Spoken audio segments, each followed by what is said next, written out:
Good morning, everyone. My name is Dominique Turc. I am the chair of the NDA panel. NDA stands for Nutrition, Non-Foods and Food Allergens. I will be chairing this session this morning.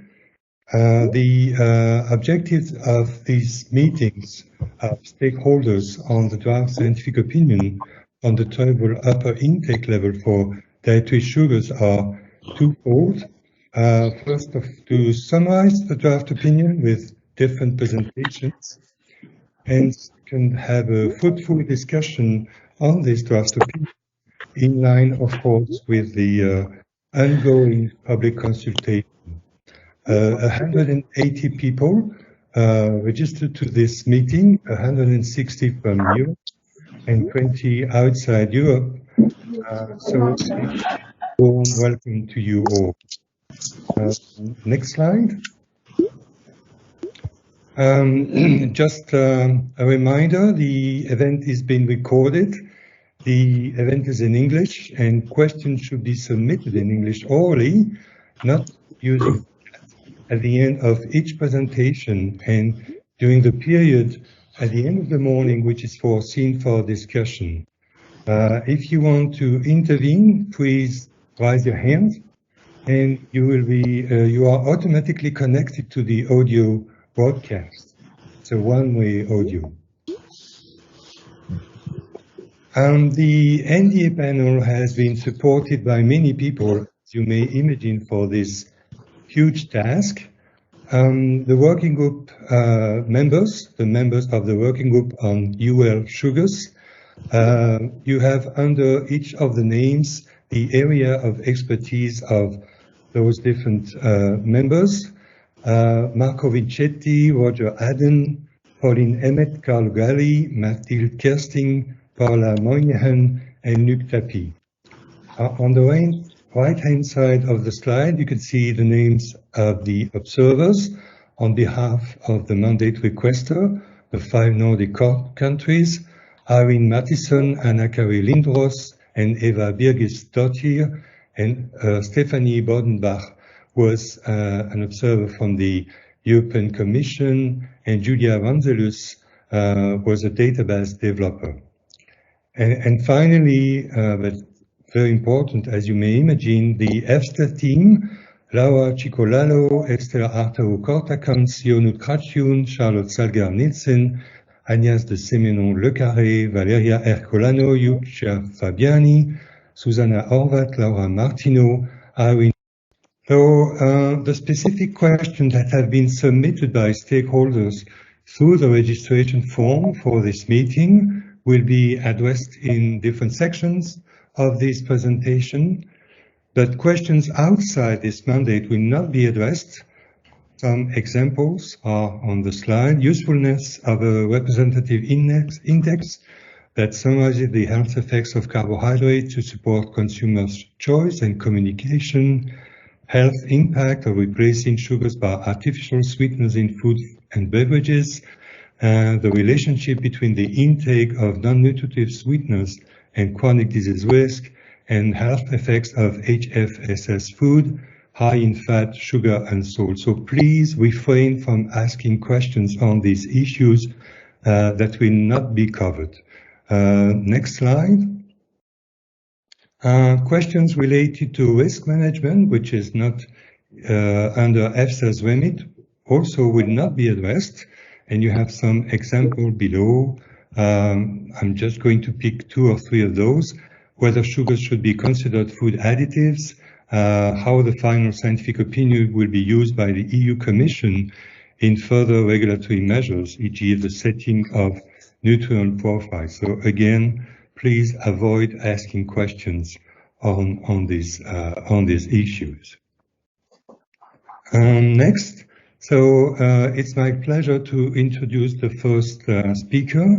He will speak of the introduction to the mandate and methodology. He will set the scene, by the way. Valerio Coutui is head of the EFSA Nutrition Unit. So please, Valerio, you have the floor. Thank you, Dominique, and good morning to everyone. a warm welcome to you to this meeting, which we hope to help you in understanding better the scientific opinion on sugars.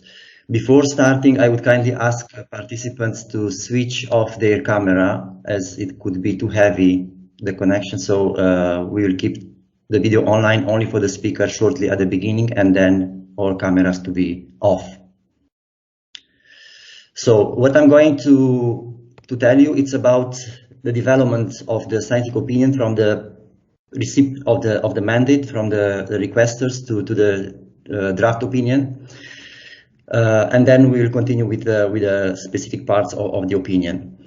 So it was actually in June 2016 when EFSA received a request from the national competent authorities of 5 Nordic countries to provide scientific advice on a DRV for sugars, with particular attention to added sugars. It has followed then a discussion with within the panel and with the mandate requester to clarify what exactly is the question. Then in the protocol that EFSA has developed, you could find the draft protocol that was put for public consultation. You could find free sugars as being the exposure of interest, and free sugars were defined as by the WHO in previous reports. Then later on, after consultation with the stakeholders and discussion of the experts, it has been concluded that actually the exposure of interest is total, added, and free sugars, and that's defined in the final protocol, and it's the way it is addressed in the opinion. Next, please. So how were these categories of sugars defined? Added sugars represent sugars added to foods during preparation or processing, and sugars eaten separately or added to foods at the table.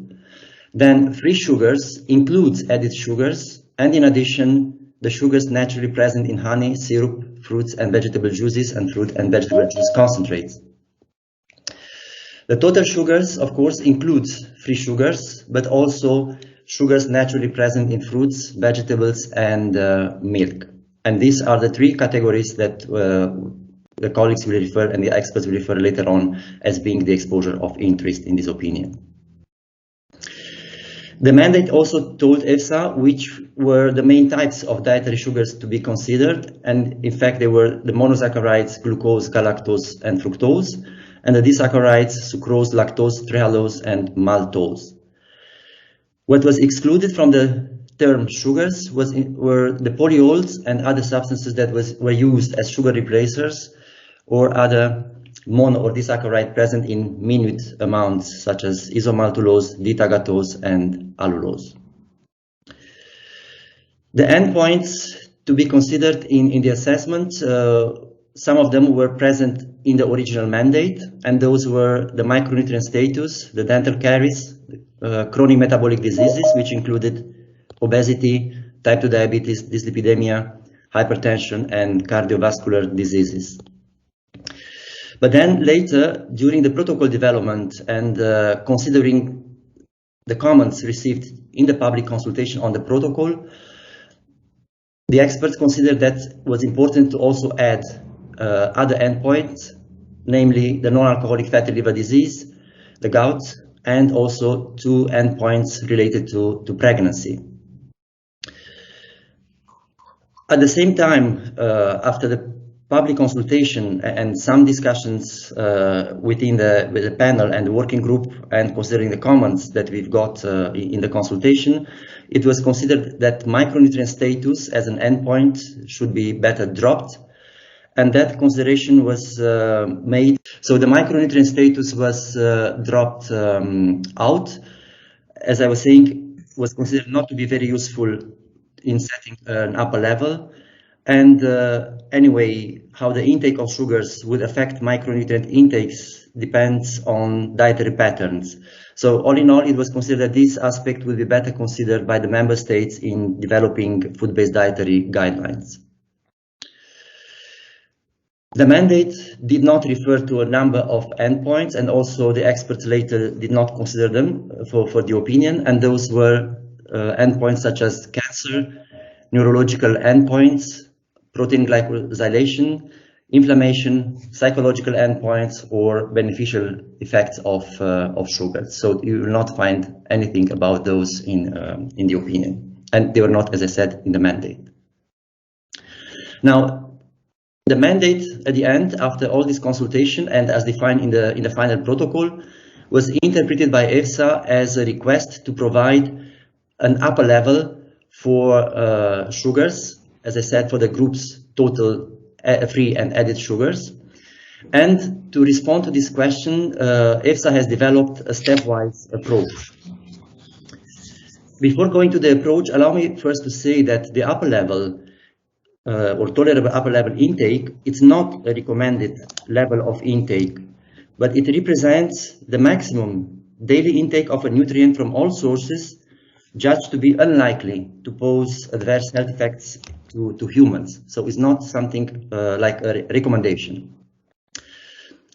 Then in this stepwise approach, it had to follow step by step. First, if there were sufficient data to establish an upper level, that's what EFSA would do for total added or free sugars from all sources and identify knowledge gaps.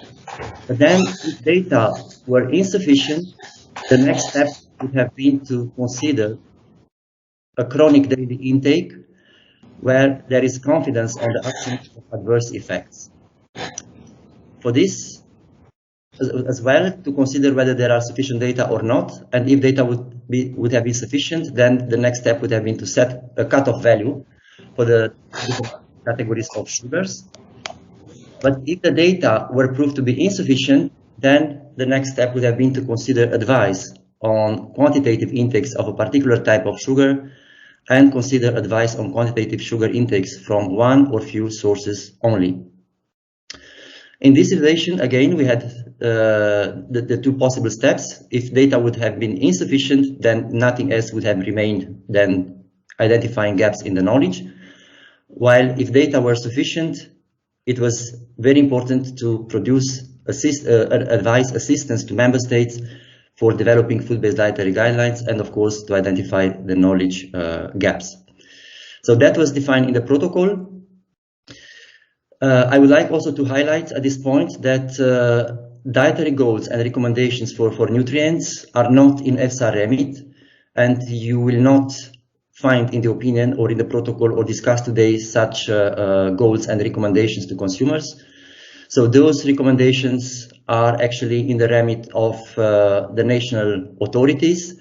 They are part of the national policy in nutrition, and that's why it's not.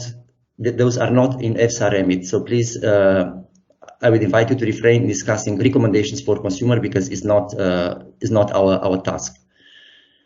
But dietary reference values, on contrary, they provide scientific basis for health effects, and that's why dietary reference values, including upper levels, it is indeed a scientific task for EFSA.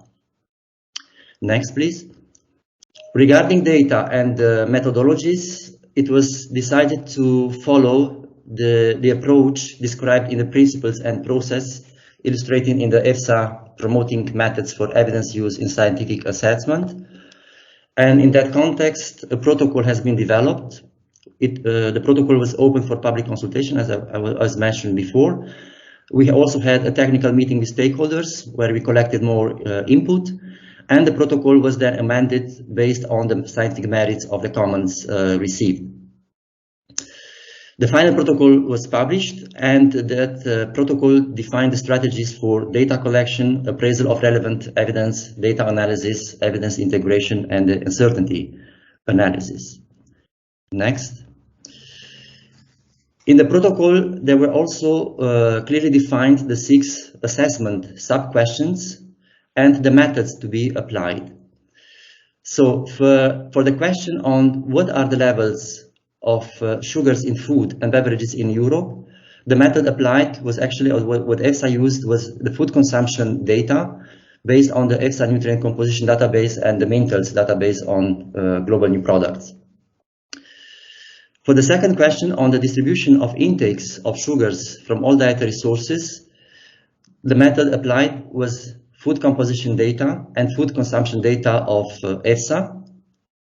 Then, to respond to the question on digestion, absorption, and metabolism of different types of sugars from different sources, EFSA, so the expert decided to produce a narrative review. While to respond to the question 4 and 5, so what is the relationship between the intake of sugars and metabolic diseases, and the question on the relationship between the intake of sugars and dental caries, it was decided to have a systematic review. For the last question on the potential mode of action underlying the adverse effects of sugars, it was decided to have a narrative review. So this is the way how we were working in producing the opinion. The protocol had suffered 2 amendments, one in relation to the food consumption database, where a new version was introduced from February 2020, because this new version included 9 new food consumption surveys collected from 6 European countries. So this was one of the amendments. And the second was in relation with the literature search for systematic reviews, which was performed actually 10 months before the planned endorsement of the scientific opinion due to the very large amount of data that was retrieved. And also important to mention that only new studies that were meeting certain criteria were considered for the conclusions. And this update was done in agreement with the mandate requester, and all those studies that were included actually are also included in the meta-analysis and dose response analysis. So this was, in short, the steps followed by EFSA to the production of the opinion. And of course, after the protocol, it followed a very intense work by the experts, EFSA staff, and everyone involved in this opinion. And I'm very grateful to all of them for the fantastic work they have done. And not even the pandemic could stop colleagues in finalizing. And I hope you will enjoy this, this meeting today. Thank you very much. Thank you very much, Valerio. We have some time, a few minutes for questions. So if you have a question, a burning question, please raise your hand using the icon, which is in Teams.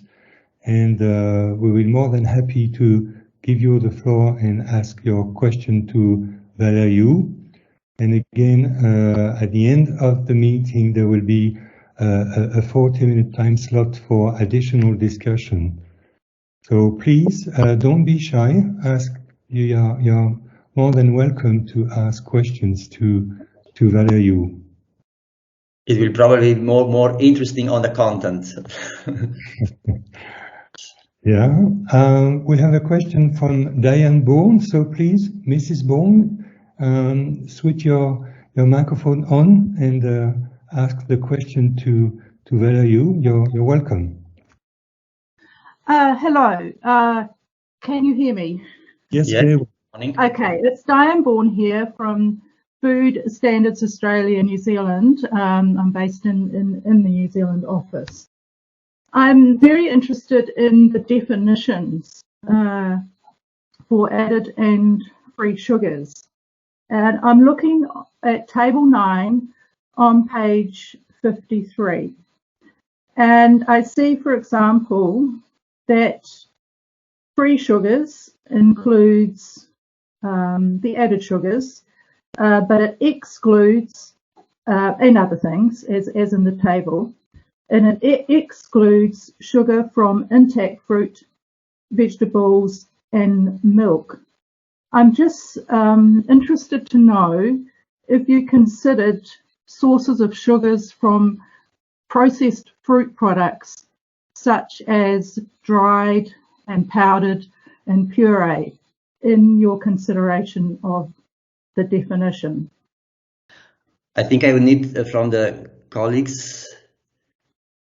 Yes, I can help Valerio here. Yes. This is Silvia Valtonia from the Nutrition Unit. I think this question will be specifically addressed in the next speech by your colleagues when talking about the food composition and intake data.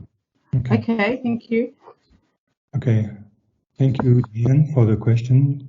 It will be covered soon. I can't see any other hand raised. Let's wait for a few seconds, but it doesn't seem to be the case. So, Valerio, it may be at the end of the meeting that you get some questions. Would it be okay? Okay, of course. Okay, so I suggest we move on. Next slide. So I'm going to take the floor for just 3 additional slides to present the outline of the opinion. So from the top to the bottom of the left-hand side of this slide. So I'm not going to go through all of this. Of course, you can read it extemporaneously. I just want to emphasize point 7 to 10, hazard identification. So methodological considerations were, of course, taken into account and very well described in section 7, and sections 8, 9, and 10 are related to respectively chronic metabolic diseases, pregnancy endpoints, and dental caries. And as you can see on the right-hand side of the slide, the text structure for each outcome is always the same, with the different exposures going from total sugars to added and free sugars, fructose, sugar-sweetened beverages, and 100% fruit juice. And for each of these exposure, the right-hand side, intervention studies are dealt with first, then observational studies before going to overall conclusions. The last part is on hazard characterization. Again, I'm not going to go through all of those appendices and annexes. I just want to point out that those appendices and annexes are really needed to understand what's going on in this draft opinion. So the appendices are incorporated at the end of the draft opinion, while the annexes are in separate files. This slide really summarizes the task of EFSA in relation to this mandate. You can see the dotted line, UL standing for tolerable upper intake level. So the goal of the working group was to set, if possible, a maximum level of chronic daily intake of sugar from all sources that would be judged to be unlikely to pose a risk of adverse health effects to humans, which is the definition of a UL. So it is not a recommended level of intake. Well, if there were no or insufficient data on which to base a UL, a safe level of intake, which is left to the dotted line, could be established. This requires the identification of a level of sugars intake up to which no adverse health effects are observed. So that was really the task of the working group. The general questions on the scope of the scientific opinion. So again, the document addresses the UL for dietary sugars, provides information that EU member states could use to derive nutrient goals and recommendation for specific populations, also considering other aspects that are listed on this slide as the nutritional status, the actual composition of available foods, and so forth. Again, this draft opinion and the opinion at the end is not intended for consumer communication, and it is not intended to provide recommendations for the general public. So having said that, next one, please. I leave the floor to Susanna Horvat, Lucia Fabiani, and Julia Wanselus who will talk on food composition and intake data. I think, Susanna, you're the first one to take the floor, so please go ahead. Yes, thank you. Good morning to everyone. I hope you can hear me. I'm Susanna Horvath, and I will start this presentation. It will take. It is composed of 3 blocks and will be shared among 3 of us. So the first part will be on the composition database for total sugars. Secondly, we will explain how did we create the composition database for added and free sugars. And in the third block, we will explain the methodology of the intake assessment and also the results, giving a guidance on what type of data we provided in the opinion, where can you find them, and how can you read them. So any questions will be welcomed after the presentation, and the questions which were posted during the registration will be already addressed. Yeah, so I will switch off my camera now. Okay, so our starting point for the total sugar database was the EFSA nutrient composition database, which contained data on total sugars covering approximately 1,750 foods, which was collected within an international project from national databases of 12 European countries. This project was approved in 2012 and it was published in 2013. And the data collected covered all foods, beverages, and also food supplements. An external scientific report describing this database is available. You can find it also under this link. The data which was collected within this project was provided in a structured form and coded in the FoodX2 classification and description system of EFSA. Next slide, please. I would like to briefly introduce this FoodX2 system, which is the official classification and description of system of us. It serves as a common language between the national data sets and also between the food consumption and composition data. So all foods categories in the system are mutually exclusive, so only one food fits to only one food group. And collectively exhaustive means that for any kind of food, we can find a group. It has more hierarchies for different purposes. For this opinion, we use the so-called exposure hierarchy, which has 7 different levels, from the very generic, such as the grain and grain-based products or water-based beverages, to the very specific one, like cream cheesecake, for example. On top of these 7 levels, we have the possibility to further describe our foods with facet descriptors. We have 28 different facet descriptors in the system.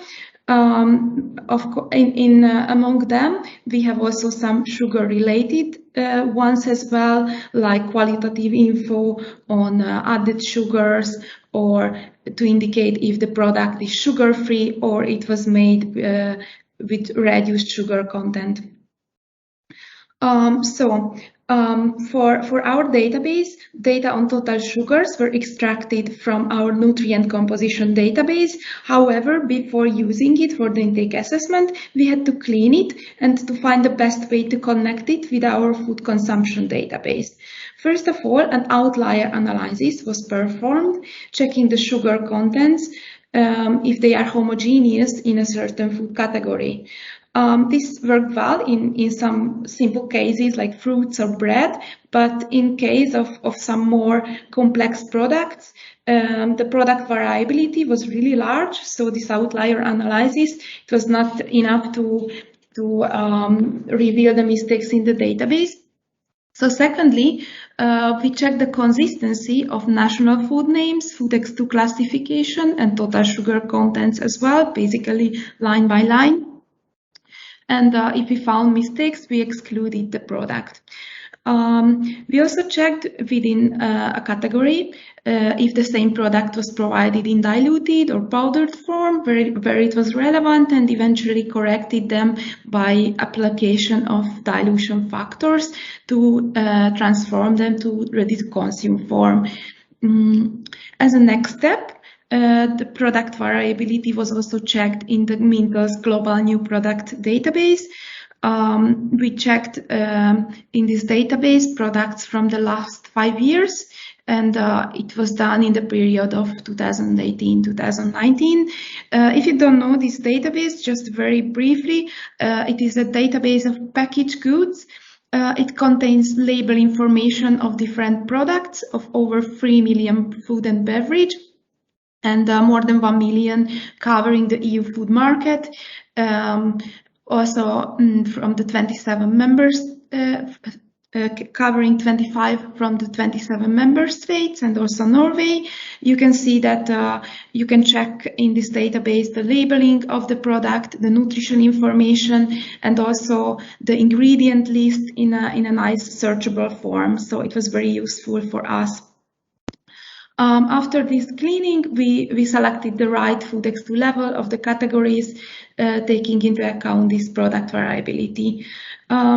Just an example on how did we select the right Foodx level for the aim of linking the consumption and composition data. Sometimes we even went beyond the Foodx2 categories, as our purposes was different in the grouping, like the original Foodx2 codes. So that's why we created these so-called linking categories. Here we see an example for this case when we went beyond the Foodx2 categories. So here on the right, you can see the 5 levels of the Foodx2 system.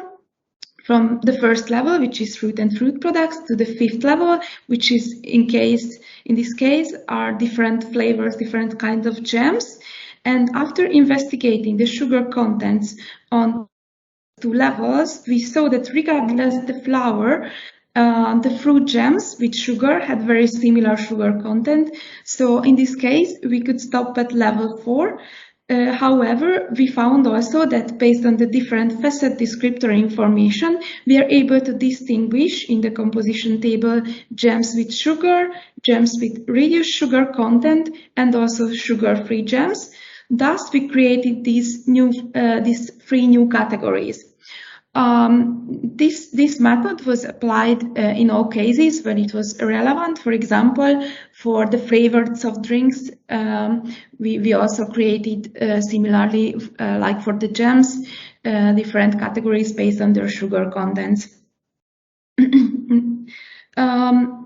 Here is another example. How did we perform the outlier analysis, systematically checking the different Foodx2 levels, and the categories where similar changes in the categorization had to be applied. So here we can see that some of the foods, they are already homogeneous on Foodx level 3, like on this box plot you can see that, for example, for liquors we had quite some product variability, while for some other categories we found these outlier values, which we checked basically one by one, like what is shown now for the milk. We found that that outlier value was a flavored milk. So again, we created new categories where the added sugar and the unflavored milk was distinguished. So as a result of this exercise, in total we got 578 distinct linking categories, for which we were able to assign an average total sugar values based on the nutrient composition database. And yeah, these linking categories were used then to link the composition and consumption data. Yeah, and also this database was used for a basis for the free sugars and added sugars database. And I would like to give now the floor to Julia Vanzelius, who will tell you how did she create this database. Thanks a lot. Thank you so much, Susanna. So I'll now go on and go through the development of food composition databases for added and free sugars, and I'll also answer some questions submitted beforehand in the end. So next slide, please. We used the previously described definitions of added and free sugars to make food content estimates. And for practical reasons, adaptations were required as we could not be sure of the sources of sugars within all foods. So in practice, all sugars added as sweetening ingredients were categorized as added sugars. And this means that we also included sugars in honey syrups, fruits and vegetable juices, and juice concentrates if these were added as sweetening in processed and prepared foods.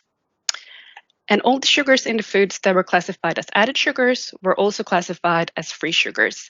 And in addition to the added sugars, all juices and juice concentrates also consumed as drinks were considered as free sugars. So the difference in classifications were mainly in terms of juices and juice concentrates when these were used as such by the consumer. And next, please. So estimations of added and free sugars content in food categories were carried out by me and the Swedish Food Agency in close cooperation with the EFSA data unit. And this was done on all the established linking categories, which had been given a total sugars content. And as a basis to make the food content estimates of added and free sugars, we used a procedure developed to estimate sugars contents of foods in the Swedish food composition database. And to the right here, you see the overarching model previously published. And this procedure was developed from two earlier methods, one for estimation of added sugar by Liu et al. And one for free sugars by Keeble-White et al.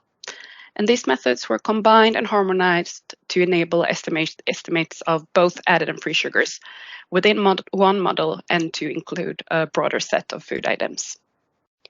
And this procedure works in a 10-step way where assumptions are made on added and free sugars based on the total sugars value of the food of interest. So you start at step 1 and make a decision on whether the food falls within the step or not based on given assumptions or conditions.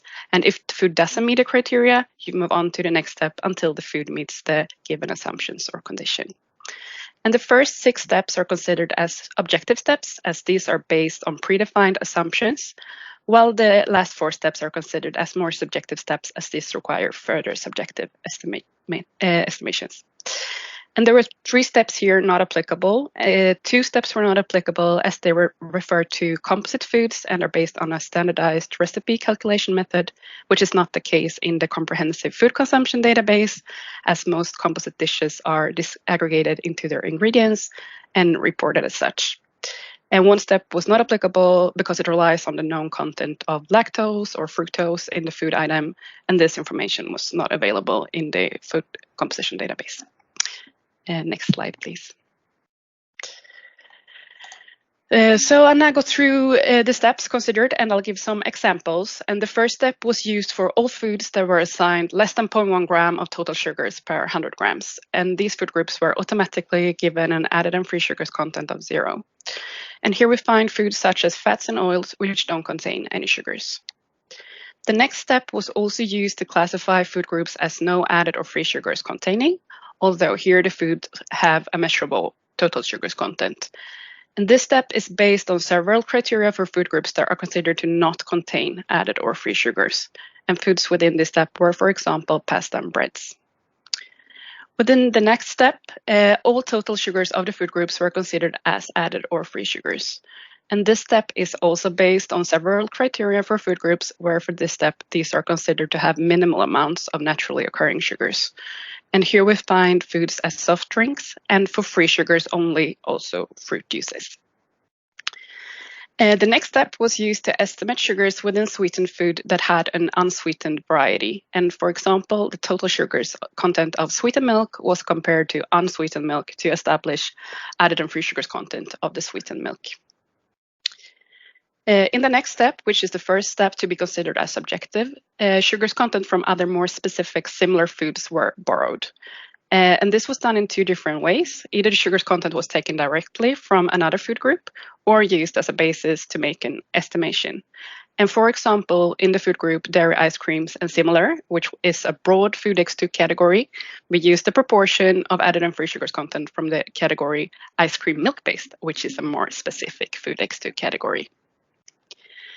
In the next step, added and free sugars content were estimated based on recipe proportion for food items containing various ingredients. And here we use the same proportions as previously established in EFSA's raw primary commodity model, the RBC model. And in this model, proportions of ingredients in foods have been derived, and these proportions were used to make the sugars estimates.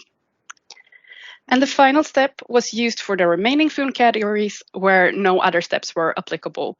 And here foods were assigned an added and free sugars content as 50% of total sugars content of the food category. And this step was mostly used for the food groups in the least detailed food X2 levels, which had no further specification and where few eating occasions were reported. And foods were, for example, unspecified relishes and snacks. And the application of this step only affected about 1% of the food consumption occasions in the comprehensive food consumption database, and it didn't make any big effect on sugars intake. So by using these steps, all food categories were estimated one added and one free sugars content value. So after assessing the estimates for all the food categories, these were the results in step allocation. And most food groups were placed within steps considered to contain no added or free sugars, where 39% of the categories were considered to contain added sugars and 45% were considered to contain free sugars. Most food groups were assigned steps considered as objective steps, 83% for added and 87% for free sugars. Although if we look at eating occasions, more than 95% of the intakes were foods within the objective steps. Next slide, thanks. So I now go on and answer some questions submitted beforehand.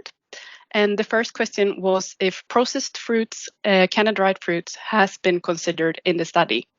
And well, dried fruits were, as by the use definition, not considered to contain either added or free sugars.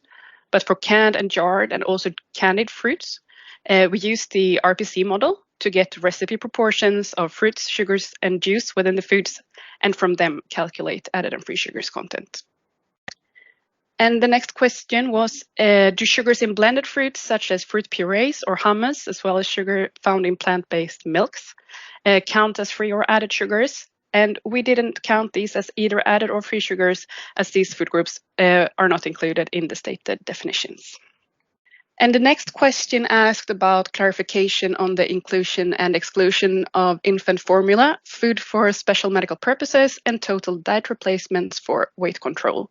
And these food groups were considered in intake estimates when reported in food consumption surveys. Infant formula was considered as an unsweetened milk product and therefore given an added and free sugars content of 0.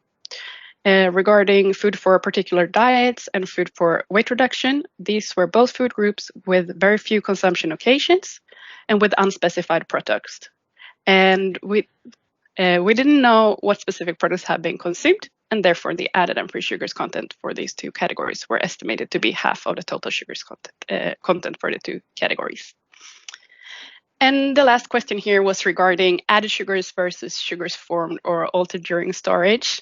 And when making the estimates, we used the available information on total sugars in the food composition databases as a basis to make the added sugars estimates on all items. From this, we cannot differentiate between possible sugars formed or altered during storage and the ones that are added, as the level of the refinement in the food composition databases don't differentiate this. So thank you all for now. I give the floor back to Susanna. Okay, thank you, Julia. Our next part is about food consumption database of EFSA, the methodology used for the intake assessment, and also the results of the intake assessment. And this part I will share with my colleague Lucia. But first, let me introduce our food consumption database. Please, the next slide. So the EFSA Food Comprehensive Database. The version which we used for this opinion, it was updated in 2020. And it includes consumption data from national consumption surveys, which were collected by 24-hour recall method or dietary recall method. I have to highlight that it is an individual level consumption data. It also considered the average and high consumers. And for one of our specific groups, for infants, the breast milk consumption was assessed according to different methodologies across surveys. We have in the database the most recent data available within each country, which was in our case collected within a random sample at national level. In our database, we have different population groups from infants to the elderly, and in this opinion, the younger and older adolescents are distinguished also. On top of them, we have also two special population groups, pregnant women and lactating women. In the assessments, we used consumption data from 44 surveys of 23 member states, and from them, in 39 surveys of 20 member states, we had also estimated energy intakes. These were used for calculation of energy percent from sugars. And I would like to highlight here that these energy intakes were provided by the member states themselves, calculated by different methodologies and not calculated by EFSA. So to check the validity of these mean energy intakes coming from the member states, we calculated the total energy expenditure for each individual from the body weight and assuming a physical activity level of 1.4. And as a result, in case of 3 surveys, we found that the difference between the total energy expenditure and the mean intake, it was bigger than 25%. So in these 3 surveys, we didn't use the reported energy intakes as we didn't find them reliable. On top of the energy intakes, we also estimated a non-alcohol energy intake for each individual. It was calculated for each of them by subtracting the energy content of the alcoholic drinks which were consumed. This we estimated based on their estimated alcohol content. So we subtracted this calorie energy from the individual mean energy intakes of the subjects. About the methodology we used for the intake estimations, we connected the food consumption data and the composition data on total added and free sugars through the linking categories, which were based on the FoodX2 and FACET information, as we described in the previous blocks. For each dietary survey, the average daily consumption of each food item was combined with its content of total added and free sugars. Then intakes per food items were summed up to obtain a total daily sugar intake for each individual. And then for each survey, population group and sex, the mean and P95 of intakes were calculated, first of all for gram per day. But then we also calculated the intakes of total added and free sugars as energy percentage and also as non-alcohol energy percentage, where the data was available as I described on my previous slide. Some words about the uncertainties. In the opinion, you will see that possible sources of uncertainties and their potential impact on the final intake estimates are identified and discussed in details. So here I would just highlight some of them. So regarding the consumption side, as I mentioned, our data is collected within different intake assessment methodologies, such as the 24-hour recall and the food diary method, and these can carry different kinds of uncertainties. Then usage of standard portion sizes in these surveys can lead to a slight over or underestimation of the actual quantity consumed. Then inclusion of consumption surveys covering only a few days, like 2 or 3 days, it could lead to overestimation of the high percentiles for the chronic intakes. While we also have some other systematic errors which can also affect the dietary intake estimation, such as underreporting of some food items, especially foods with high sugar content in some specific population groups. Regarding the composition data, food composition data were pulled from 12 European countries, and it represents average values for the food categories. This can cause the differences between the intakes estimated by the member states using their own national composition tables and those which are estimated by EFSA. As I mentioned, the average values are used for the food categories, so it can also result a slight under or overestimation of the actual sugar content of the food which was consumed. Assumptions were also made while we were assigning the total free and added sugar contents to foods to the consumption events. For example, we had few consumption records which were only coded on very generic level. So in this case, we had to just assign an average sugar content of the lower food X2 levels. Then regarding the questions submitted under this topic, we received questions related to the extent to which soft drinks have been classified in the food composition database by their sugar content or otherwise, and also about the extent to which they represent the current intakes. So as I also described in my previous part, the soft drinks were regrouped to these linking categories according to their sugar content and not to their flavor, as they are originally in the Food X2 system, taking into consideration the facet information. We also have separate basis codes for diet soft drinks, so this was also considered in the intake assessment. And then regarding the question on sales data, we found that the individual consumption data, what is available for us and what was used for the intake estimations, it's more suitable for the intake assessment. As for the sales data, we only see the proportions on the market, but not the actual consumption of the individual. I would like to give the floor now to Lucia to also address this question.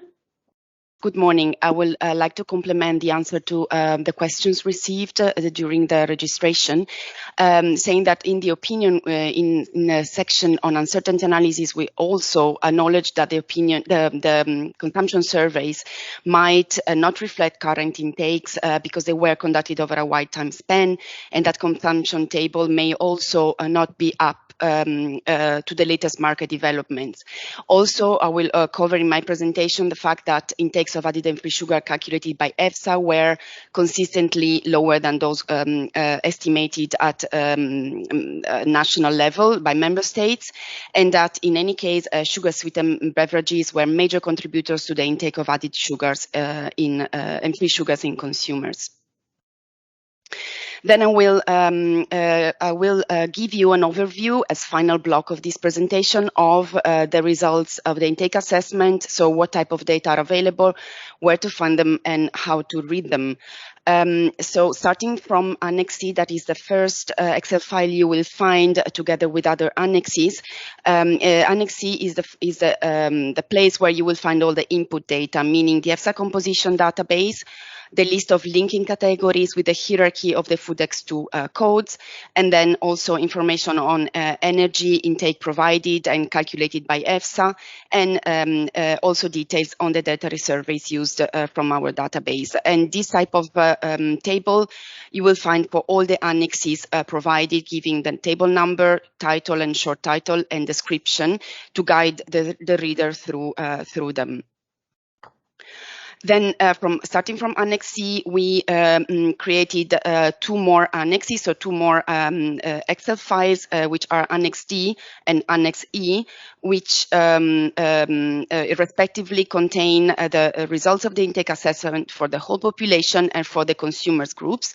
I will go very quickly in a minute through the methodology with which we identified consumer groups. So the annexes are providing the most detailed information on the intake estimates for all sugars and by surveys and from all sources and from food groups, including percent contribution. Then we have a more summarized set of information in the appendices A and B, which can be found in the same document as the opinion, and that you can find while navigating through the bookmarks immediately after the core text of the opinion, where data were presented as a range of means and P95 intake of dietary sugars. Then for the in the opinion, we limited ourselves to 3 tables where you will find summarized data for all population group across surveys, so not anymore by survey, and providing again a range of means and P95 intake. So I mentioned that we identified consumer groups. So basically, we starting from the linking categories that my colleague Susanna explained to you, we cluster them in such a way that we could, for the whole population, identify major contributors of dietary sugars, and also calculate the intake of, on one hand, the core foods, and on the other hand, the non-core foods. We received some questions on this definition, which are also available in section 4.1 in the opinion, but we will but I will explain again to you that core foods are those foods which bring supply most of the macro and micronutrients to the diet as recommended by food-based dietary guidelines, and such as fresh fruits and vegetables, milk products, milk and dairy products, and cereal and cereal products, as opposed to non-core foods that are foods which could be removed from the diet without impacting its nutritional quality, and are namely the beverages, sugar-sweetened beverages and fruit juices, fine bakery wares, and sugars and confectionery. Then from those non-core foods, we identify those which are major contributors of added and free sugars, and then define the consumer group of interest. And following slide is just to remind that in table 2 of the opinion, we have spelled out all the groups for the 2 analyses, but detailed composition of each food group could be identified in Annex D, table 6, 7, and 8. And in the next slide, I will give you an example of how these food groups have been used in the data we present. For example, from Annex D, this graph that you, of course, can find for all age groups and for added, free, and total sugars. You see going from the bottom of the graph to the top of the graph, you see the country codes or in the y-axis, and you see that we are going from the highest contributors to the lowest contributors on top. So this is just an example how these data are provided for all groups identified. Then I will go very quickly explaining to you that Appendix A and B are only providing information on a range of means, meaning just the extreme values in which you will find the data. So these are, of course, mean and should be considered as mean. You find for all groups the minimum and maximum intake in gram by day for total, free, and added sugar, and this is just an example from Annex A1 in adults. Then from table B1, the same type of information is provided, but of course the food groups were, as I explained, defined in a different way. So you have only those contributing the most to added and free sugar. We have also the percentage of consumers of the food groups in surveys. In the opinion, yes, very quickly going to the opinion, as I said, is the most summarized type of information going across surveys and only providing range of mean and max values for mean and P95 intake for all sugars and also in as energy percent. I will finish my presentation by providing you with the results of the data collection we performed between September and November 2018 by contacting national competent authorities in the member states in the European countries, and we asking for data on intake of dietary sugars, composition data, and national recommendations. And the aim was that we would compare our intake estimates with the same type of calculation done with using the same surveys as the one in our database. And this we could do only in 14 surveys, and we could conclude in the end that for total sugars, EFSA's estimates are in line with most values calculated in the surveys, while for added and free sugars, our estimates were generally consistently lower than national values across all surveys and population groups, and this could be due by several reasons, which are better explained, and you can read in length in Annex F. Okay, so we are finished with this presentation, and we are now taking some questions from the whole 3 blocks of this presentation on the composition database and intake data. Thank you. Yeah, thank you very much to the 3 of you. So it's time for questions related to food composition and intake data.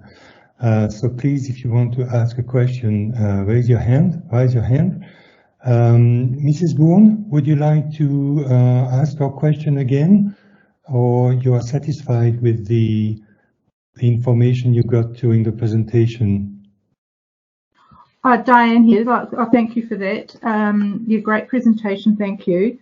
Yes, I think my question's been answered in that you didn't treat sugars from processed fruit products such as powders and dried as added or free in the composition work or in the work you did in investigating the endpoints either.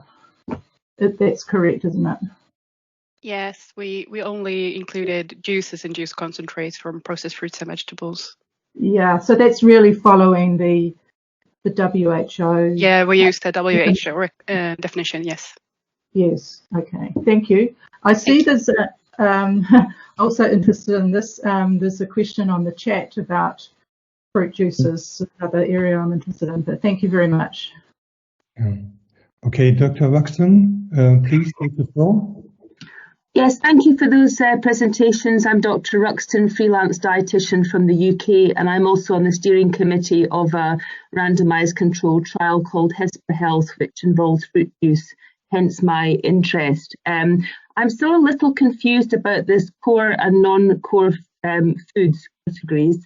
You had said in the presentation that you had made this subjective assessment because of micronutrients. So you were saying that fruit and vegetables quite rightly bring nutrients to the diet, but then you said that fruit juices are non-core, so they don't. But 100% fruit juices are simply fruits that are juiced. So they contain the same levels of vitamins, minerals, phytonutrients. And also if we think about some people in the population, for example, elderly, who may rely on the nutrients from fruit juice because they're not able to eat a lot of fruit. So I feel it's giving a very negative assessment of something like fruit juice, which for some people may be core. And I don't understand how they're differing from the core fruits. Thank you. Well, I think the idea here is that fruit juices can still be replaced with fresh fruits and vegetables. So that's the idea here. It was not to give a negative character to those, but it was really to be able to disentangle the contribution and also to calculate the intake in a meaningful way. Yeah, the answer is that it's not providing actually a negative, it's not giving a negative accent to those. I don't know if my colleagues want to add something. Susanna, Julia, you want to say maybe a word? Silvia? Maybe I could add something. Yes. Actually, looking at food-based dietary guidelines across member states, the recommendations for fruit juice intake are very variable, actually. And this is, as we said before, a matter of nutrition policy in different member states. Here, what we thought is that defining consumer groups and groups of non-consumers of fruit juice was possible, but not for other core foods like fruits and vegetables, because everybody was a consumer in the surveys. So here in the non-core foods refers to foods that can be consumed or not by a certain percentage of the population. Okay, thank you, Sylvia. We move to the next question from Anne Fernand. So please take the floor. We can't hear you. You're muted. I'm sorry. So I'm a Swedish science journalist, and I've been looking into the difference between the surveys made by our food agency that says, for example, that we eat about 4.4 kilos of candy every year. But if you look into how much candy and chocolate that's sold in our country, it's about 15 kilos. So there's a huge difference between the amount we report that we eat during those food surveys and how much is sold. So I wonder how you've handled this huge difference in your report. How have you been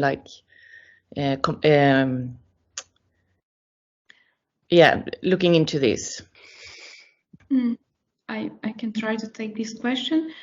So now you are, I think, comparing sales data with individual consumption data. And as I already tried to explain, from the sales data, we cannot really draw straight conclusions to the individual consumption of each subject, because it's not evenly represented in the families among the population. So I think it's really two different things. I don't know, Lucia, if you would like to also add something. No, yes, as we said, we acknowledge that, of course, this comparison, or the use of sales data could not be done in our consumption database. We anyway consider this as being the best data available in Europe. So we cannot define yes which are the most sold or the better best composition data. Of course, differences may also be related to how foods are classified. And these are certainly a source of uncertainty, which we have very well listed, in our opinion, in a separated section for that. But it will be a source of a hugely underestimation of how much sugar we eat, if you look only into this reported data, because in Sweden, you won't even catch 1/4 of the amount of candy and chocolate we eat. So it's a hugely underestimation that you have in your data set then. The differences might also be related to different classification of foods, because we have our own classification system in Foodx2, and we don't know that in this market data you are mentioning exactly which products are considered. So it might be also a very different grouping of foods. So it also comes from that, in my opinion. Okay. Okay. Thank you, Susanna. Thank you to the three of you. Again, we have time at the end of the meeting for additional questions, so I think we have to move on to the next presentation by Agnès de Sémaison-Le Carré on methodological considerations in relation to observational studies. Agnès, please go ahead. The floor is yours. Yes, Dominique, good morning, and thank you for giving me the floor. So my presentation will cover some methodological considerations that were made in relation to the estimation of the intakes of dietary sugars and their relationship with disease endpoints. It's a rather technical part, but which was quite central for the experts to appraise the robustness of the evidence that was available on a particular exposure outcome relationship. And that's why I'm going to spend a couple of slides explaining and summarizing the key aspects, but you will find it covered in much more detail in section 5 of the scientific opinion. So it is important to note that a large part of the body of evidence which was available for this assessment comes from observational studies. And in those studies, the intake estimates typically rely on dietary questionnaires to estimate participants' intake of the nutrient or the food of interest. So in order to evaluate the robustness of the intake estimates and whether they were subject to any error or bias, the experts applied explicit and harmonized criteria to appraise the intake estimates derived in each of the studies that were included in the evaluation. A series of aspects were considered which relate to the design of the study on the one hand and to the method used to analyze the data on the other hand. Concerning the design of the study, important consideration relates to the characteristics of the dietary assessment methods which was applied and also to the food composition data which were used to estimate sugar intakes. It is to be noted that most observational studies included in the assessment use food frequency questionnaires to assess the intake of dietary sugar or their sources. Some used multiple 24-hour recalls, and a smaller number used dietary records and more rarely diet history. Each of these methods have specific characteristics and some practical advantages, but also their own limitation. And these were considered when praising the risk of bias associated to the intake estimates of each individual study. In my next slide, I'm going to present a bit more specifically some of the potential sources of error and how they were considered in the risk of bias appraisal. So first, let me briefly outline some sources of error which may affect dietary estimates of sugar or their dietary sources in observational studies. As mentioned before, some errors may relate to the method used to collect consumption data from the study participants, while other errors may relate to the food composition data that were used to estimate intakes. So in relation to food composition data, consumption data, it is important to note that dietary assessment methods used in observational studies are subjective.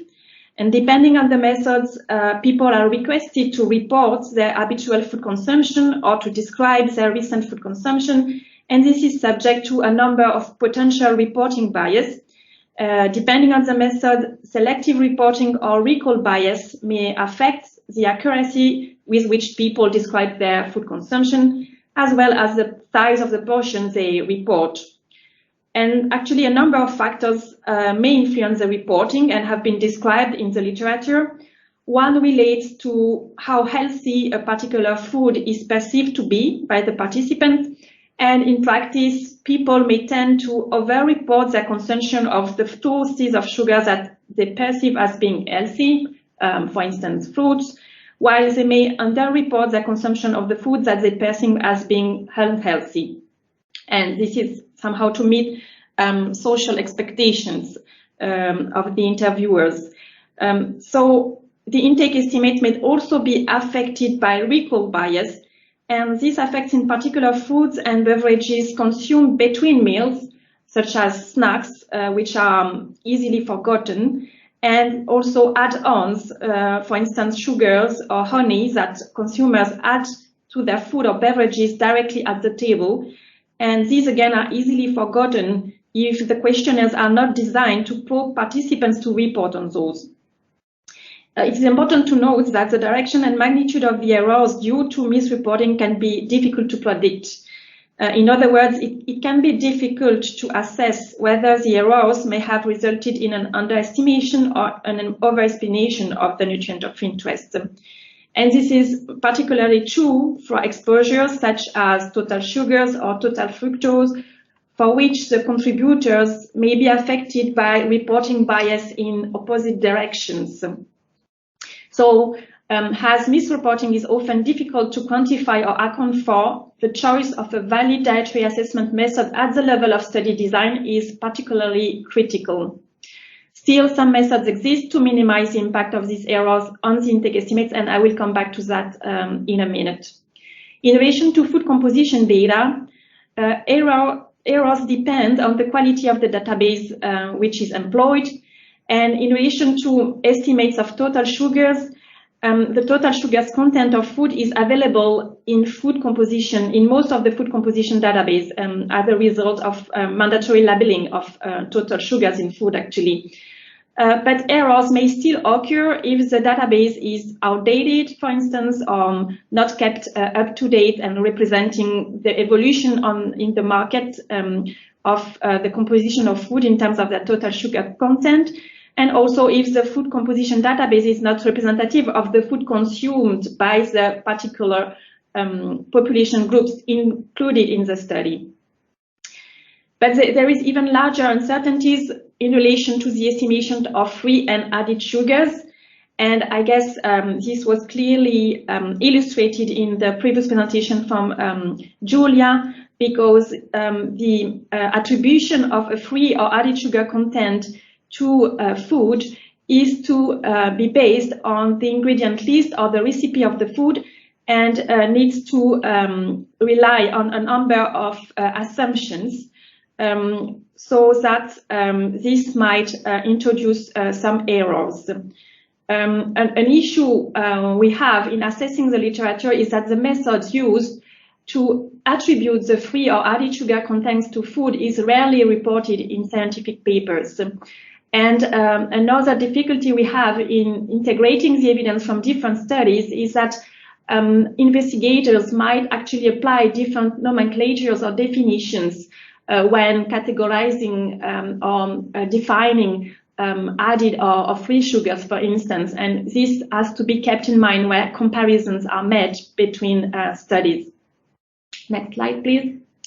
So now, how these issues were considered in the assessment, and especially in the assessment of the risk of bias related to particular studies. There were several elements that were considered by the experts. First of all, the validity and the reproducibility of the dietary assessment method which was employed in the study. For instance, whether the particular food frequency questionnaire that was used was validated for the study population, and also how it was validated for the nutrient of food of interest. It is important to highlight that very often validation data are not available for sugars as such, because there is no reliable biomarker of sugars. So the validation has to rely on proxies which are used in order to validate the questionnaire in relation to the particular sugar of interest.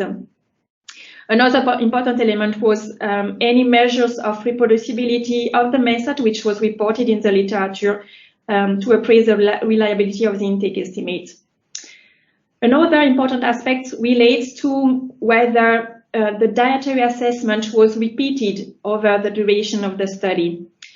And what is of interest in the context of each assessment is the relationship of the association between long-term habitual intake of a particular sugar source or a particular sugar type and health outcomes, and in particular risk of chronic diseases. And there, one may assume that the macronutrient intakes are relatively stable over time, especially when people have reached adulthood and consolidated their dietary patterns. In contrast, the consumption habit of particular foods can change rapidly. And therefore, a critical aspect of the assessment was whether the dietary assessment was repeated during follow-up, and whether these repeated measurements were used in the analysis of the relationship between particular food sources, such as beverages, and the health outcomes, in order to account for the fact that this estimate should represent long-term habitual intakes. A third aspect which is important for consideration is whether measures were applied to address potential systematic errors.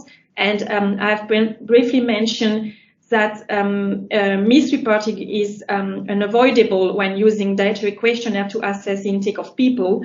But there are different ways to address implausible reports of food consumption, for instance, by excluding implausible reporters, but also by adjusting or stratifying the analysis according to the possibility of misreporting. Actually, these methods are not equivalent, and there is scientific literature showing that the ability to minimize the impact of differential reporting bias is unclear. So in that respect, the application of sensitivity analysis are recommended to assess the robustness of the results in relation to potential misreporting and to test the different assumptions which are made in order to deal with that. Another way to address these issues is to calibrate the intake estimates. However, this is seldomly done in relation to the sugars literature, again, because of the lack of reliable biomarkers of sugar intake, which could be used as an objective standard to calibrate intake estimate based on questionnaire. So this is actually an important area for research, but very seldomly used in the literature which was available for the assessment. And finally, one last consideration relates to the temporal proximity of the intake estimation to the incidence of the disease. So when the follow-up period between the exposure assessment and the incidence of the disease is short, there is an issue of concern, which is the issue of reverse causality, meaning the potential that the underlying illness, be it diagnosed or undiagnosed, impacts negatively or impacts the exposure of interest, so that actually the association which is observed between the exposure and health outcome is mostly driven by the causal link between the underlying disease and the subsequent outcome event, and not the exposure as such. This again can be addressed by conducting sensitivity analysis to test whether excluding the cases which are identified in the first years of follow-up could affect the association. Next slide, please. Now, another important methodological consideration relates to the risk for confounding by total energy intake or intake of other nutrients or dietary pattern associated to the consumption of sugars or their particular sources. Because the intake of most nutrients, and especially sugars, which are energy-containing nutrients, are correlated with total energy intake, they may be non-causally associated with disease as a result of confounding by total energy. And a failure to account for that can obscure association between the nutrient intake and the disease risks, or even reverse the direction of the association. So that the resulting association may be confounded, and this also is related to a potential correlation between sugars and other dietary factors, which can be correlated and also obscure the association which is observed. So several disease risk models and formulation of this model are available to account for energy intake in epidemiological analysis and these confounders. And it is important to note that in relation to the literature that was available for the assessment on the sugar intake and outcome, total energy intake was considered as a potential confounder of the association in most of the evidence are available. And for this reason, sugars intake estimates were typically standardized for energy before categorization, so that studies explore the apparent effects of the nutrient while maintaining total energy constant. In other words, they look at the effect of the isocaloric substitution of sugars with other macronutrients. different to that, in the literature looking at the relationship between sugar sources, such as sugar-sweetened beverages or fruit juices, and health outcomes, model might be provided with or without adjustment for total energy intake, considering energy as a potential mediator in the causal pathway between the consumption of those foods and the outcome. Actually, most of the studies explored the apparent effect of the source while not mentioning total energy constant. So this was another important aspect that the expert had in mind when appraising the studies, because the incorrect use of model, but also the measurement errors that I mentioned earlier on, can increase, attenuate, or even invert the true relationship. So I'm just going to briefly answer one of the questions which was submitted in preparation of this meeting, which relates to the adjustment for confounded and related risk of bias. So briefly, confounders is a factor which is associated with the exposure and the outcome of interest, but not on the causal pathway. And the way the expert identified key confounders that needed to be addressed in the studies was to review the confounders which were typically considered across studies, but it is also based on domain expertise, so the expertise of the expert about the known risk factors of the disease under consideration. And among these factors, those which are expected to potentially have the greatest impact on the relationship were considered key confounders. So then, in relation to the assessment of risk of bias related to confounding, actually it is important to keep in mind that although key confounders are identified, in practice critical confounders may vary depending on the study settings. And what was evaluated by the reviewers of the study was where the approach is applied to minimize confounding at the level of study design and also in the way the data were analyzed. And based on this, risk of bias judgment was formulated by the experts based on their methodological and content expertise, which was going from a judgment that the study was at definitely low risk of bias to possibilities that the study was at definitely high risk of bias. But it is also important to note that from the observation of the association to any inference on a causal relationship, actually this is the totality of the evidence which is considered. Basically the full picture is taken into consideration, applying a comprehensive uncertainty analysis and looking at aspects such as the consistency of the evidence across studies, dose response analysis, and other elements. And I'm ending here my presentation. I'm happy to take any question. Thank you, Agnes. I see questions in the chat. Please don't ask questions in the chat, but raise your hand. So we have many hands raised. I'm not sure we will be able to take all those questions at the moment, but they will be taken into consideration at the end of the meeting if needed. So please, Mrs. Ribera, take the floor. Switch your microphone on, please. Short question. Yeah, thank you. As noted in the draft opinion by EFSA, for example, in the lines 54.00 and 54.05, the external validity of cohorts from outside Europe is questionable. Will EFSA allocate more weight to studies from Europe? For instance, the multi-center EPIC studies represent many European countries and include many respondents. The EPIC studies on the association of SSB with CVDs and type 2 diabetes, not included in the draft opinion as endpoints, show both that there is a threshold and the before trend for the association between SSB and CVD is not significant both for men and women. We would expect EFSA to take this observation as a starting point of the scientific opinion. Thank you.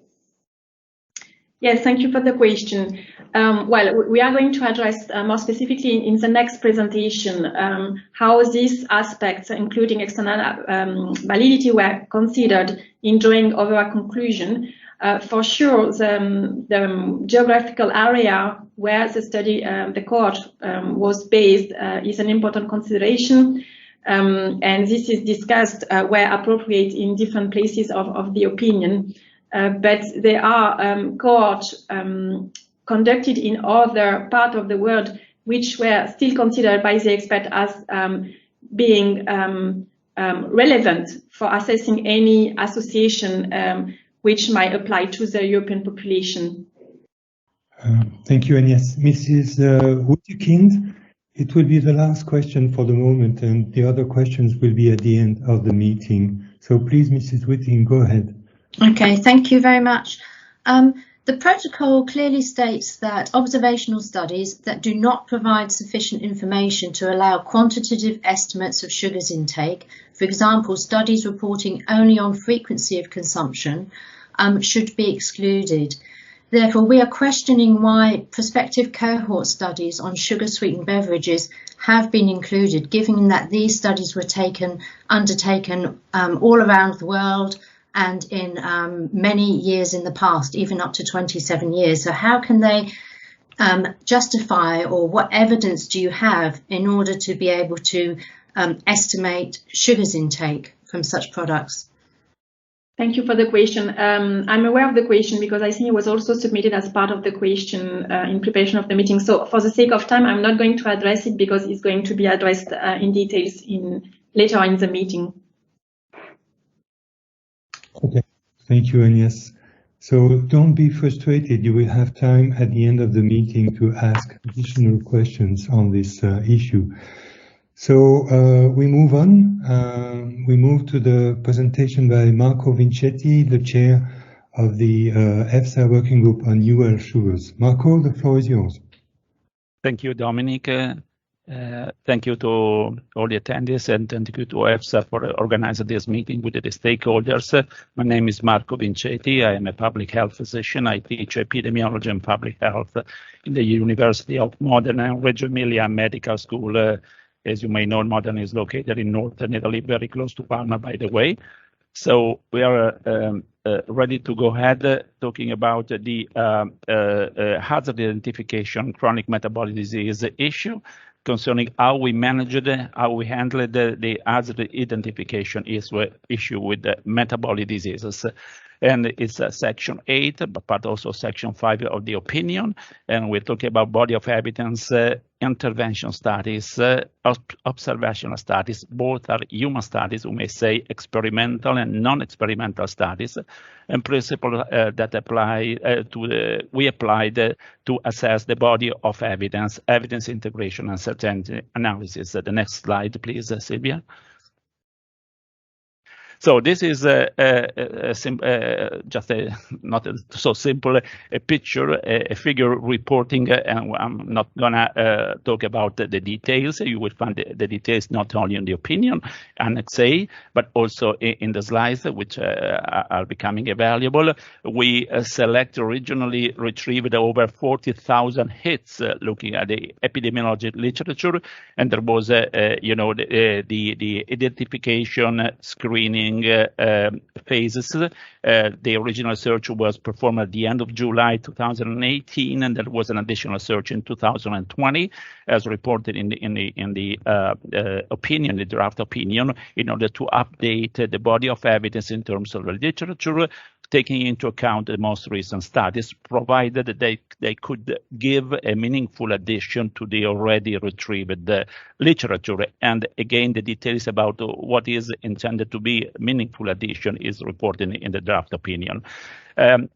Just a summary of these over 40,000 hits retrieved in PubMed, retrieved in two Elsevier databases, Embase Scopus, and retrieved in the Cochrane Central and other databases from the Cochrane collaboration. that were the main source, of course, with an enormous overlap of records retrieved. We reported on below, you see the summary of all these figures. There were 49 trials, intervention studies, and 62 prospective cohort studies, that is to say observational studies.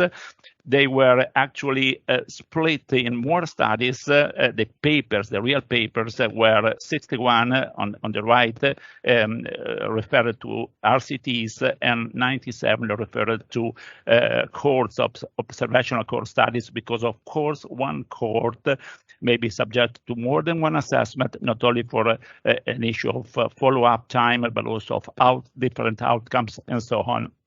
And additionally, we retrieved 9 publications reporting on 10 cohorts, 6 of which were new, not previously included because not previously available from the updated literature performed in 2020 and incorporated in assessment. The next slide, please, Sylvia. So here about experimental studies, that is intervention, randomized controlled trials. These studies were addressing research question 1 and research question 2. Actually, the amount of sugar, so studies, RCTs providing different amount of sugars, fructose, mixture of fructose and glucose, sucrose, sugar sweetened beverages, honey, and so on, simple carbohydrates from the whole diet. And there were a few studies targeting free sugars, and the rest manipulated only the added sugar fraction. And below, at the end of in the bottom of this slide, you see that we combined these studies, because to draw conclusion on added and free sugars, we could use the entire evidence from these studies due to the substantial overlap of these exposures. Below, the question B was addressed by studies by RCTs providing similar addressing using manipulating the sugar time and providing similar comparable amounts of fructose and glucose. And therefore, the exposures that we could address through the experimental studies were other than free sugars, fructose, and sugar sweetened beverages, including a mixture of glucose and fructose within them. The next slide, thank you. This is again a slide I'm not going to describe in detail, because it's reported in the opinion, is of course available in the entire presentation. On the left, the relevant column, the exposure categories as far as the beverages was concerned, and in order to extract the data, the results, and not only the results that were needed for the assessment, for the systematic review, and for the meta-analysis, either those response or not those response. There was, of course, well, okay. Soft drinks, sugar sweetened soft drinks, fruit drinks, and fruit juices. And then 100% fruit juices, when combined, only combined total fruit juices, including sweetened and unsweetened fruit juices, and at the end, the overall category. Thank you, Sylvia. You can go to the next one. These are clarification. Again, for sake of time, I'm not going across them. Apart from the replies, they are targeting the issue of the questionnaires, particularly for fruit juice, sweetened or unsweetened, type of fruit juice, the EPIC issue, the European, the validity of the studies, but the core studies we used with reference to the EPIC initiative, the question just submitted before to the previous speaker, and at the end the completeness of the literature search. So how we behaved as far as the classification of fruit juices, which is of course a challenging one, is concerned. When there were issues in the publication, EFSA contacted the author systematically. If there was no reply, of course the replies could elucidate the issues. If there was no reply, the information was searched for in the other papers related to the same cohort or course. If this was not possible and there were issues about the exposure classification, we didn't consider this specific exposure for, of course, the outcomes under investigation. About the SUN core, this is a specific question concerning a paper published in Nutrition, Metabolism, and Cardiovascular Diseases. we could assess and check that there was a different assessment of exposure to fresh fruit juice, bottled fruit juice, and overall all types of juice with reference to type 2 diabetes mellitus risk. The questionnaire was unable to distinguish between sweetened and unsweetened bottled juice, but the assumption made by the author that bottled juice was generally sweetened and the other one, the fresh fruit, was unsweetened. At the end of this detailed assessment, we took the fresh fruit juice as exposure of interest, in our opinion. And even if we extracted also the data for total fruit juice. The next slide, please, Sylvia.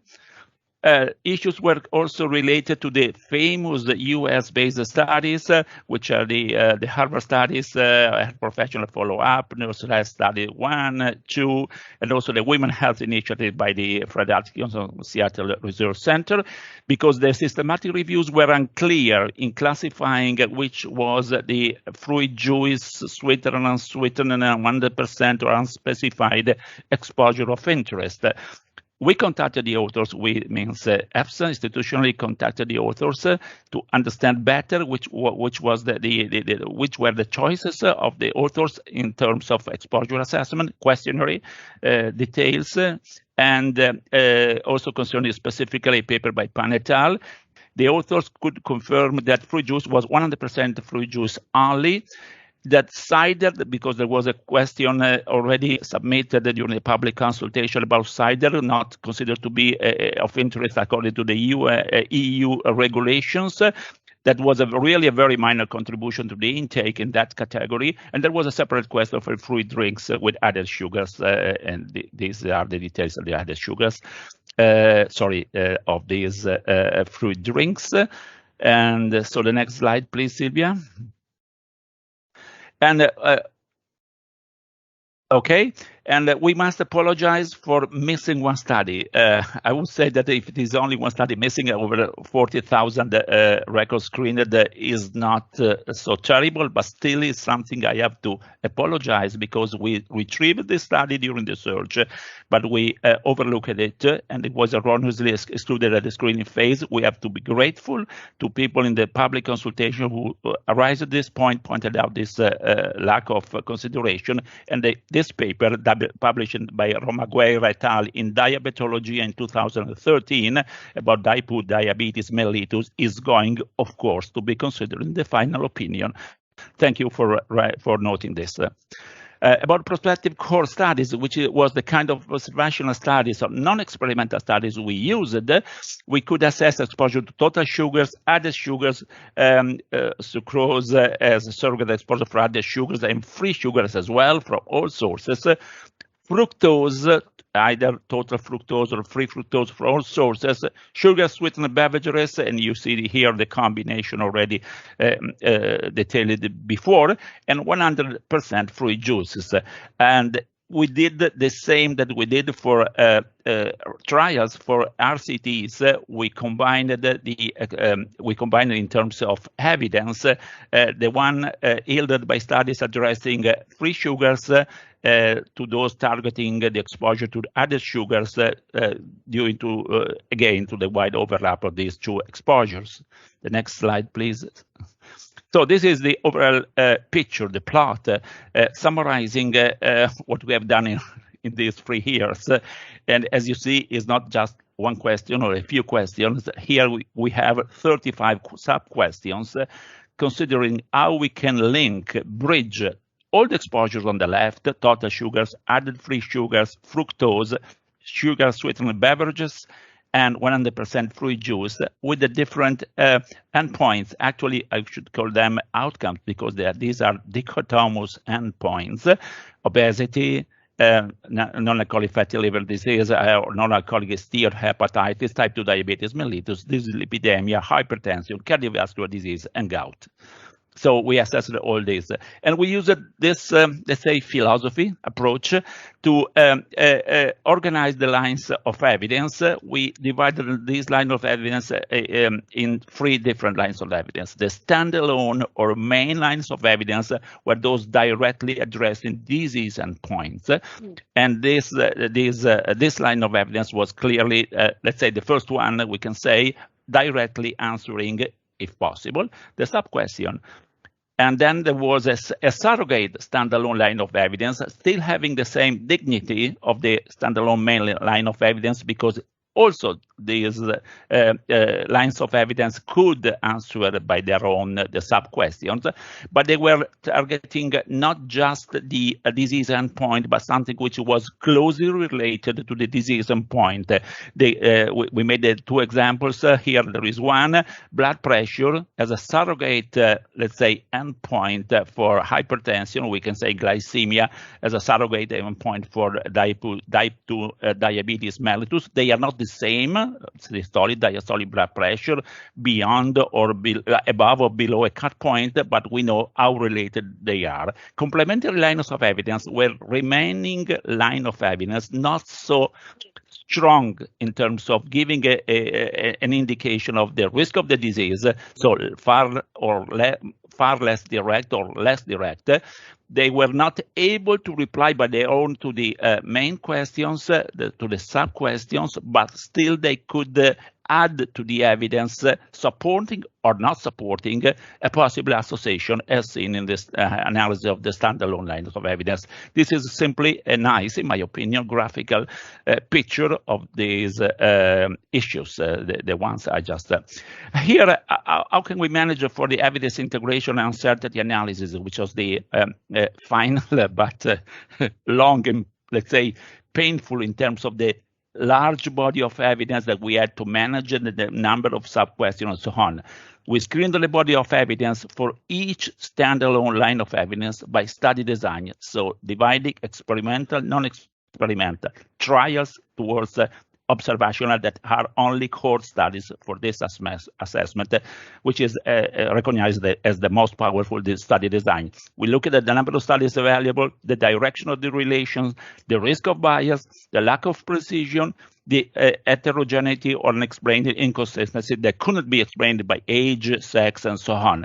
And so at the end, the question was to the working group and to the panel, was such a valuable body of evidence suggesting a positive relationship between exposure and outcome, risk of disease? If the answer was no, according to the expert judgment, there was we stopped the assessment in terms of not going for a comprehensive uncertainty analysis, but still we had to complete the assessment to provide to fill the data gaps, the indication how to fill the data gaps and so on.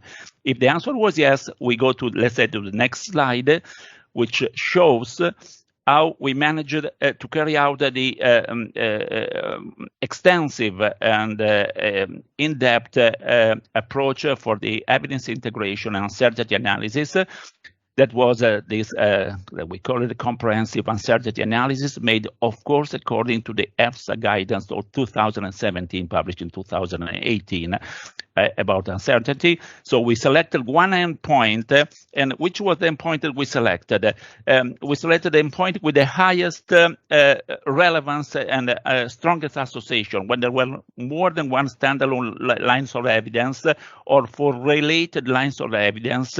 We undertook this uncertainty analysis, comprehensive uncertainty analysis, for the endpoint with the highest level of evidence for a positive relationship with the exposure. This was let's say, a conservative approach.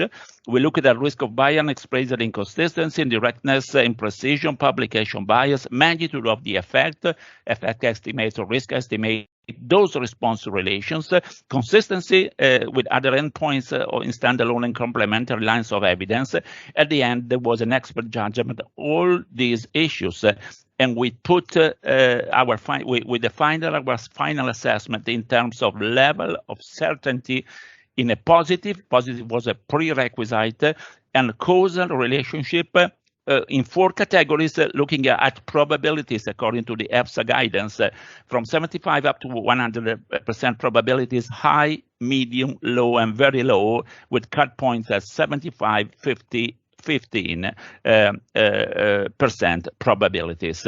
If this, in any case, we looked at the complementary lines of evidence as well, and at the data gaps that were present in the literature, in the body of evidence, independently of the final assessment, if there was or there wasn't, in our opinion, a causal association, positive and causal association. Okay, next one. So this is the, let's say, the flow or the reasoning, starting with the OHAT, which was the key reference for our assessment, the Office of Health Assessment and Translation tool, that starting with, as you see, with the high level of probability according to the study design, because this was the starting point of our approach, moderate or low level of certainty for core studies, according to the 4 criteria highlighted by Dr. Valtuena, that are controlled exposure, exposure prior to the outcome, individual outcome, the data, and comparison group used, or very low probability. And then we decreased or increased the certainty of the evidence, the level of certainty according to the risk of bias, the unexplained inconsistency, the indirectness, the imprecision, the publication bias, or on the other side, increasing certainty according to the magnitude effect if it was high. Those response, linear or non-linear, doesn't matter. Of course it matters, but it was not this the key issue. Residual confounding, in case that confounding could be considered to have reduced the association that would have been stronger in the absence of such confounding. This is typical also grade and OHAT approach, and consistency across endpoints in both standalone and complementary lines of evidence. At the end, there are the categories based on ranges of probabilities, again, according to EFSA guidance. The next slide, please, Sylvia. So what about the magnitude? This is one relevant question. Should we consider only large effects? Should we use cut points like OHAT and grade cut points, or 2 for upgrading? Yes, we used these cut points.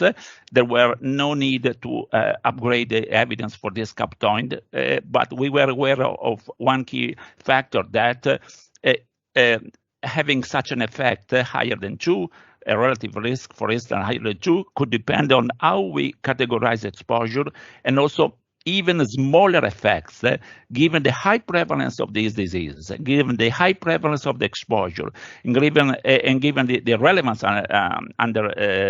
for our population, maybe of public health importance, even if lower than 2. So we didn't use a black and white approach for that. For upgrading, yes, but for dismissing evidence, no. Next slide, please. So at the end, which was the completion of the assessment, we for evidence integration and certainty analysis, we used 2 lines across study based on study design, experimental, non-experimental, which was the level of certainty within the body of evidence of trials and the prospective core studies. We selected the highest level of certainty independently of the study design. We didn't look only at RCTs as some tools do, because we wanted to be, again, conservative, let's say, on the safe side. And so we looked at which was the level of certainty of a positive and causal relationship between intake of dietary sugars and chronic metabolic diseases. But we looked also about the possibility of consistent results from the other study design, not dismissing the other one because we prioritized one design. And at the end, we concluded about the overall level of certainty or in a positive and causal relation with within the body of evidence that we had retrieved and assessed. The next one. So also, why using our tool that was based on OHAT but tailored according as written in detail in the opinion by EFSA, and not using Amstel, grade, and so on. So there are reasons. The main reason is that all these tools are fine, but OHAT originally developed for safety assessment in the field of environmental health was probably, we thought, definitely actually more suitable for this assessment than the Cochrane-based or grade-based tools developed for efficacy assessment to test the efficacy of drugs and other in clinical medicine and other approaches. The next slide. And so again, why using why not using only the high evidence body of evidence, the high probability body of evidence, but also giving some attention to a lower degree of probability. And this is also related to why using also observational core studies and not only experimental studies, that is trials. The next slide, please. We thought that, again, our primary aim was to avoid false negative because this was a safety assessment of upper level for nutrients. It was not, as in health claims, a benefit assessment where the primary aim is to avoid false positives. And therefore, for the reason mentioned before, we used this approach, which was more conservative, more prudent. And also there is a general trend in epidemiology, as you know. There is a recent paper also in the British Medical Journal a few days ago, and also there is a trend within GRADE, if you look at GRADE Pro, to upgrade the evidence coming from observational studies. So all these tools and all the biomedical literature and methodological literature is giving more relevance to observational studies in the last years. The next slide, please. This is the final one. We used core studies sometimes as low certainty, sometimes as moderate certainty, as detailed here, written in detail. So depending on the characteristic of the exposure assessment related to the endpoints, if there were issues of reverse causation, if there were concurrent assessments, we were more prudent. Otherwise, we used a moderate level of certainty, which is consistent, as far as I know, with all the recent trends in the risk assessment and epidemiologic literature. Thank you very much for listening. Thank you very much, Marco. Mrs. Wittekind, I think you raised your hand, so you're welcome to ask a short question if you agree.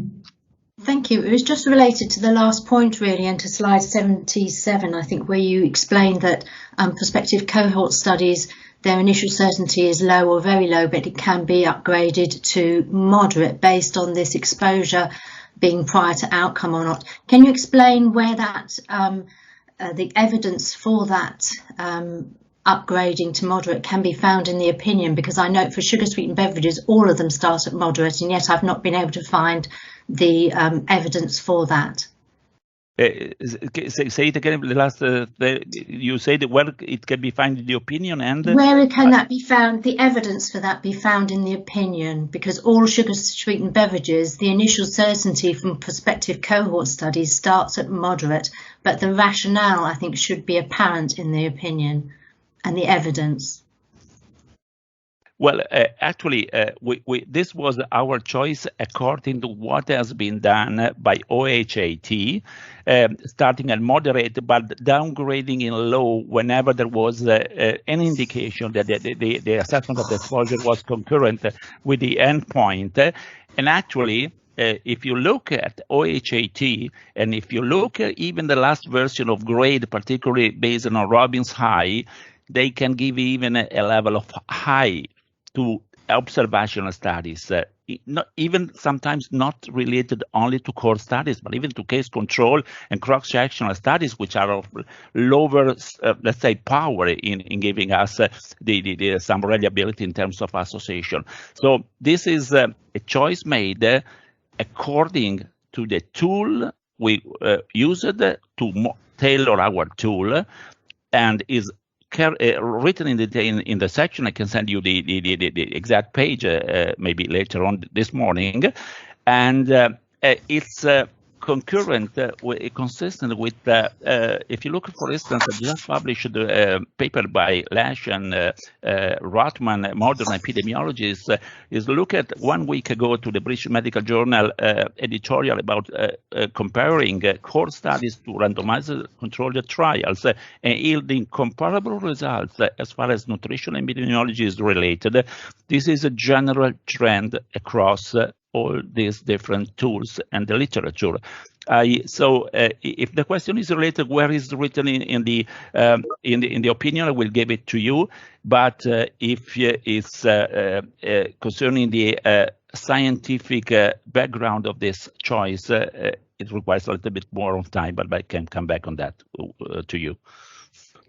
Okay, thank you, Marco.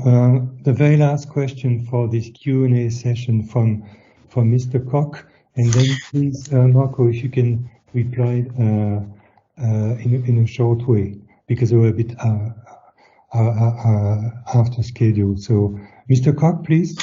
Well, thank you very much, Mr. Chairman. I was wondering whether the committee realizes what kind of message they are providing in giving all these different levels of probability. Because, of course, you did a good job in trying to grade this probability, but it's all based on uncertainties, on biases, on weighing, on stuff like that. It's very subjective. And if you give messages on evidence of lower levels than 75%, then it's flipping a coin, more or less. And this is also for the communication material that you are showing. It's very dangerous, in my opinion, because risk managers might misuse this. So I think it is not very appropriate. Sorry.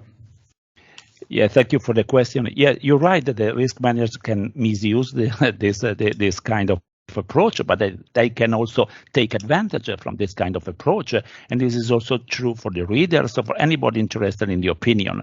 So we wanted to provide all the evidence was collected with all the levels of uncertainties that we could retrieve and assess, in order not to dismiss anything and to avoid a black and white approach in summarizing and weighting the evidence. Decisions are different things, but assessing the evidence is not a black and white approach, and this is what we did. Silvia, you want to say a word?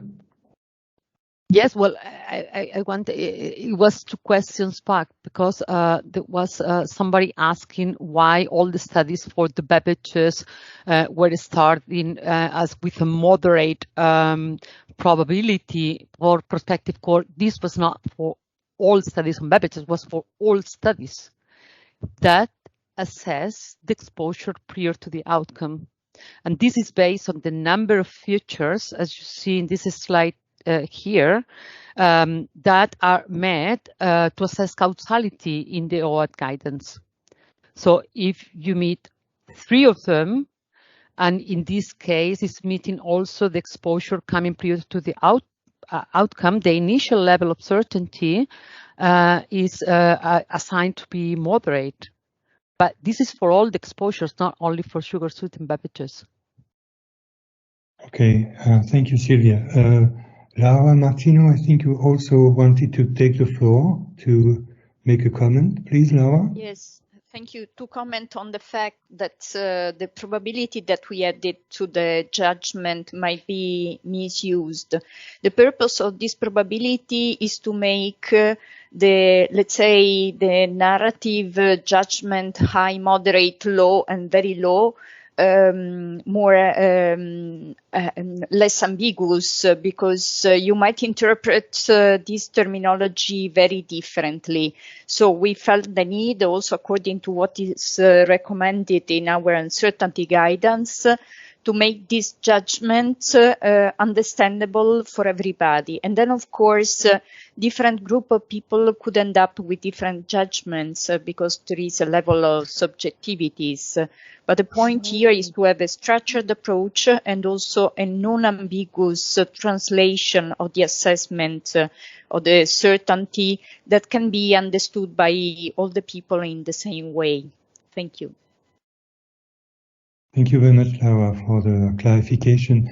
Mrs. Rivera, I'm afraid you're going to hate me, but we're really behind schedule. So if you don't mind, keep your question in mind, and we will cover it at the end of the meeting during the Q&A 40-minute session. So, ladies and gentlemen, I suggest we have a short break. And if you don't mind, I would like that we resume at 11:15 Italian time, so it's in 11 minutes from now. And I wish you a very good break. Okay, sorry again for the short break. I suggest we resume, so we're going to move to hazard identification. And the first presentation on this topic will be made by Luc Tapie, chronic metabolic diseases. Luc, the floor is yours. Okay, good morning, everybody. Though in the next 15 minutes or so, I will try to show you briefly the relationship that we found between sugars intake and the risk of chronic metabolic disease. Let's start with the relationship between total sugar intake and diseases.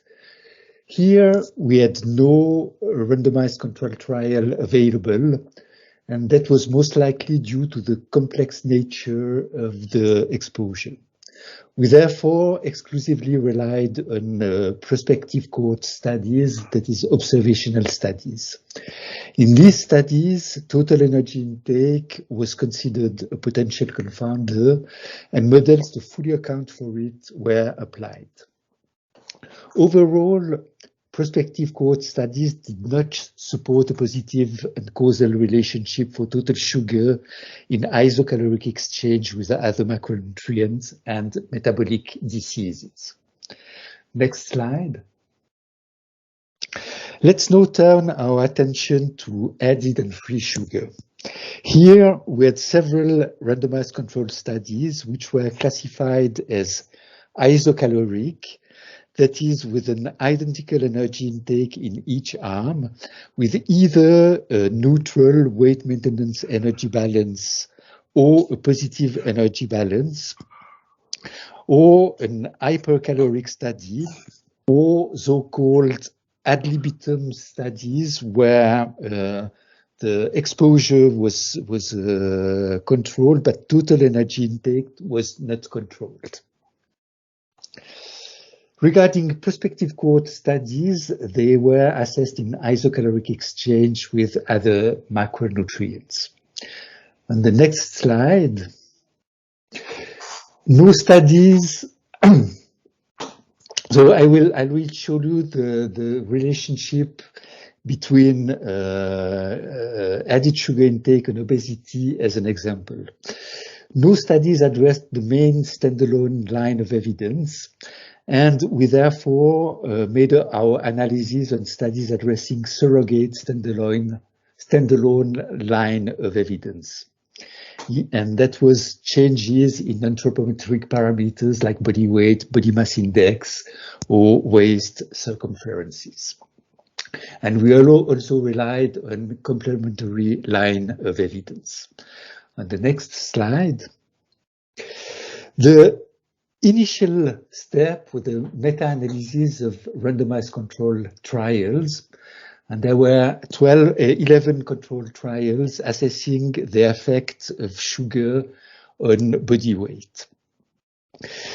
They show a positive significant weight gain in response to added and free sugar, and that was true both with sugar administered as beverage on top and with sugar administered with mixed sources. Next slide. So we therefore started with a positive relationship at a high level of certainty.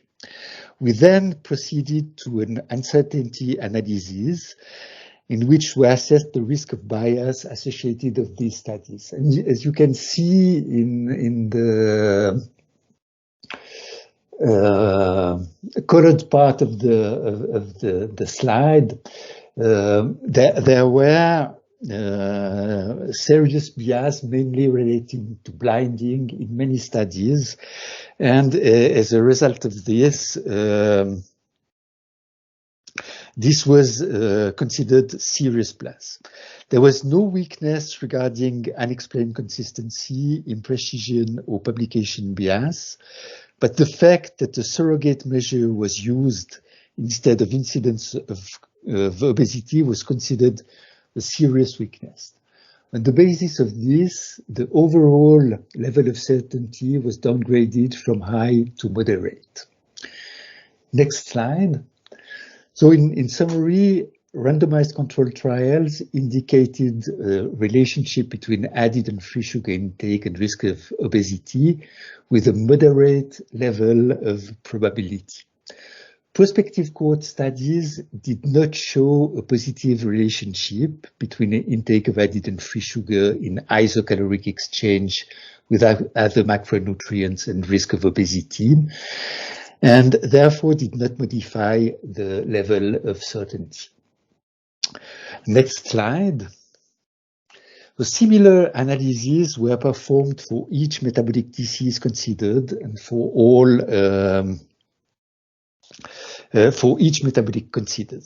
And results are summarized on this slide. As you can see, there were relationship between between added and free sugar intake and obesity, non-alcoholic fatty liver disease, diabetes mellitus, dyslipidemia, and hypertension, with level of certainty which range from moderate to very low. The relationship with cardiovascular disease and gout could not be adequately assessed due to the absence of randomized controlled trials. Overall, the external validity of these studies appeared good. The conclusion, however, rely mainly on surrogate endpoints.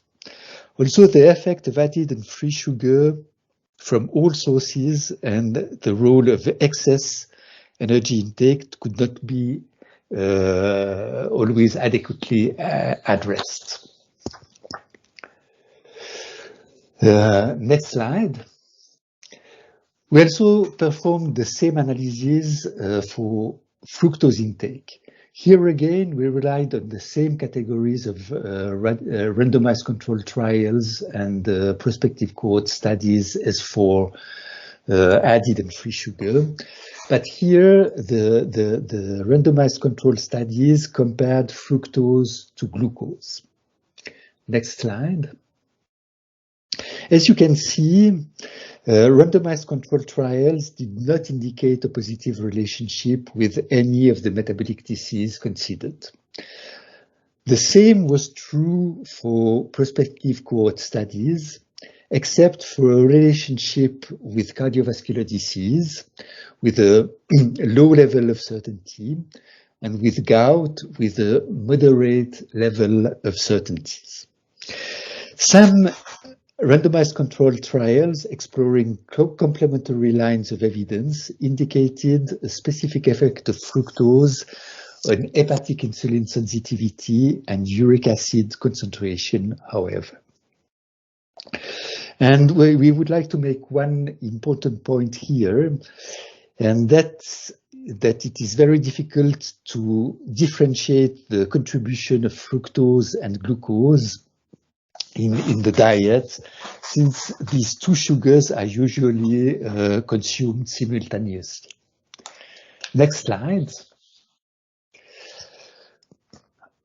For sugar-sweetened beverages, we disposed of two classes of randomized controlled trials only. Isocaloric with neutral energy balance and so-called ad libitum.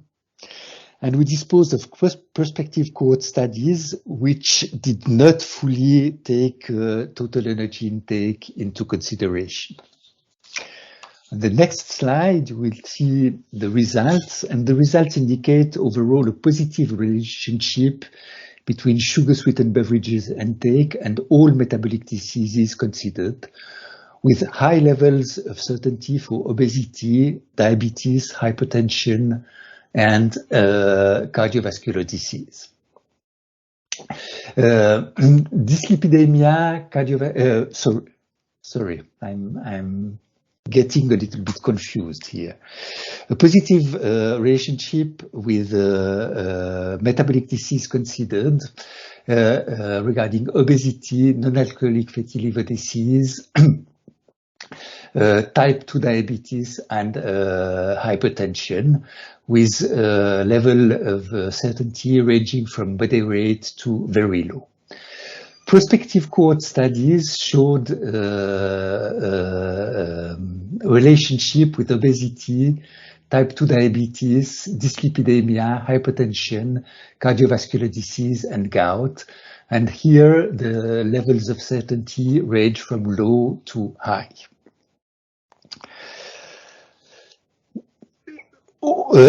Generally, I would like to make the point that sugar-sweetened beverages are part of added and free sugar, and therefore the results are very similar to those observed with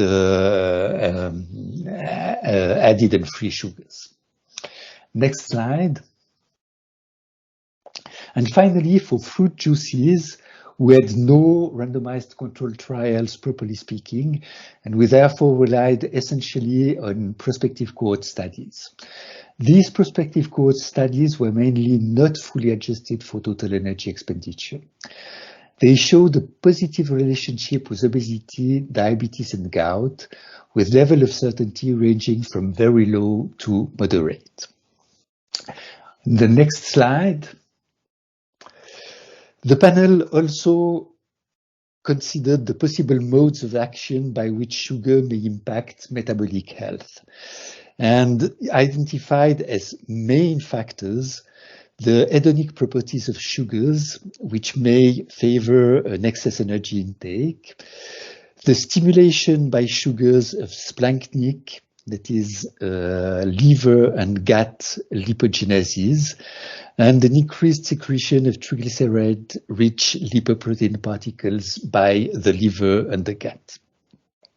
It also observed that sugars may lead to a decreased insulin sensitivity and increased uric acid concentration due to the fructose component of sugars. Next slide. There were, of course, some serious limitation in the body of evidence, and among them the fact that the specific effect of dietary sugars versus their effect through changes in energy balance could not be systematically addressed. All the limitations in the body of evidence are further detailed in the opinion. Next slide. Now, quite a few questions were communicated to the panel before this presentation. Some addressed the effects of naturally occurring sugars compared to added free sugars. Here, we must say that very limited data are available to address the difference specifically between naturally occurring sugars and other sugars. For lactose, this sugar is generally not added to food as a sweetener, and its potential health effects were not addressed in this opinion. Similarly, sugars formerly designated as intrinsic were not addressed in our analysis. Next slide. There were also questions regarding the effect of pure sugar or high fructose corn syrup compared to naturally occurring sugars. Here, the answer is quite similar. There are very few studies allowing these comparisons, and the randomized controlled trial that we had at our disposal were mainly with pure fructose. No specific effect of fructose was identified compared to glucose, except for a decrease in hepatic insulin sensitivity and an effect to increase uric acid concentration. Next slide. There were some questions regarding the extrapolation of results to the whole population given that many randomized controlled trials were done in hyperinsulinemic subjects, so in subjects with obesity, or were done by manipulating the sugar-sweetened beverage fraction only. Well, the body of evidence actually included a randomized controlled trial manipulating both sugar-sweetened beverages and sugars in mixed sources. And these studies were conducted both in adult subjects from the general population and from specific risk groups. So the data were balanced. There were few studies in children, and these studies were mainly focused on body weight. The results of these studies were, however, consistent with those observed in adults. And finally, the panel found no reason to believe that mechanisms by which sugars affect the metabolic risk may differ across the population groups. So we think it's reasonable that the results can be extrapolated to the whole population. Next slide. And finally, it was asked, if I understood correctly, why our analysis was mainly focused on isocaloric diets, since the effect of sugar may be mainly related to excess energy intake. Well, actually, it was not the case, and the randomized controlled trials which were included in this analysis comprised conditions with neutral and with positive energy balance, as well as studies with so-called ad libitum design, where total energy intake was not controlled. And in these studies, the effect of total energy intake was taken into consideration. That's only in prospective cohort studies for total and added and free sugars that the effect of sugar was assessed in isocaloric exchange with full adjustment for total energy intake. For observation studies on sugar-sweetened beverages and fruit juices, total energy intake was not kept constant, allowing for the effect of these sugars through energy intake to be taken into consideration.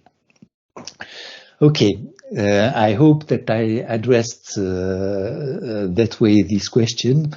Thank you for your attention, and I will be glad to answer your question if I can. Thank you very much, Luc.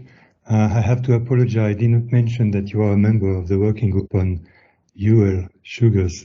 We have time for questions, Q&A, so feel free to raise your hand if you wish to ask a question to Luc related to chronic metabolic diseases.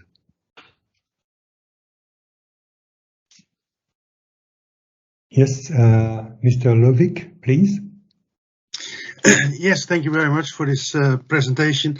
I had a question about the dose in the cohorts you used, since most of the doses are assigned by the panel. In the original papers, there is a frequency of the SSBs and fruit juice, and you assigned the mean at the end you came up with milliliters of SSBs, whereas the protocol asks for an amount in sugars, so it's not sugar, so it should not be used, and you assigned a dose, what's not in the original paper. So there's a very great uncertainty about the dose, and you even created dose-response relationship on a dose that is so uncertain, especially in the low range. So I would say that's so insufficient, the evidence, that you should refrain from any conclusion on that. Well, I don't know if I am the best person to answer this question. We translated milliliters in dose. to the best of our knowledge. Of course, there is some uncertainties, but that affect mainly observational studies, and I don't think that it affects our overall conclusion much. I don't know if Agnes wants to add something. I can do, Luke. Yeah. Because I guess the question is the one we have on the screen now. It was addressed later in the presentation, but we can take it now. You said that most of these studies referred on the frequency of consumption and not on the amount, but studies reporting only on the frequency of consumption of sugar-sweetened beverages were excluded from the assessment, unless the authors, it was clear from the publication that they used a semi-quantitative food frequency questionnaire. And in that case, if serving size was not reported, we asked the question to the authors. If we got an answer, we kept the paper. But if not, the paper was excluded. And there are different annexes to the opinion in which there is very transparently reported for which studies we asked the question to the authors on whether they provided an answer or not, and whether the study was consequently included or not in the opinion. So for all the studies included, we have a quite good assessment of the amount.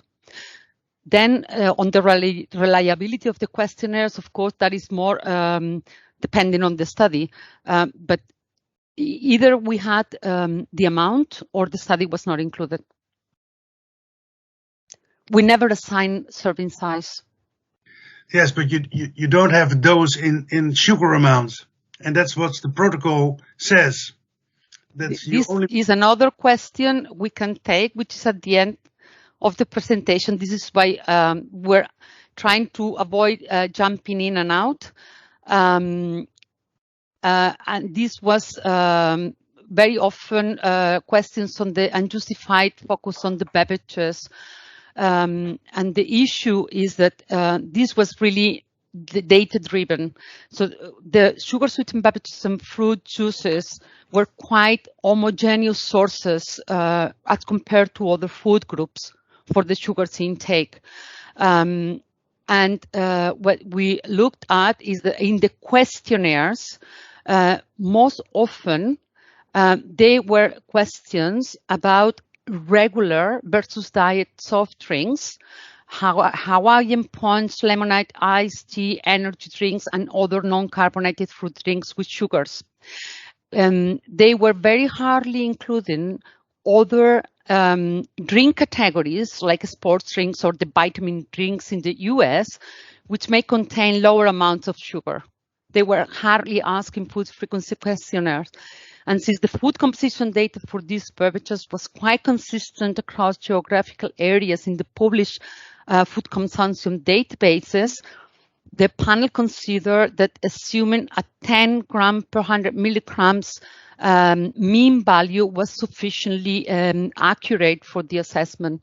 This was, of course, was not possible for other sources of sugars, mostly on solid sources. And the reason is because in most studies for those sources, they were either reported on frequency only, or the grouping of the foods was very heterogeneous for comparison, or even to make a close estimation of the intake of sugars from those sources. Thank you, Sylvia. Thank you very much. Mr. Chapuis, you raised your hand, but now the hand is gone. So no question from your side? No, I have a question, actually. Thank you, Mr. Turk.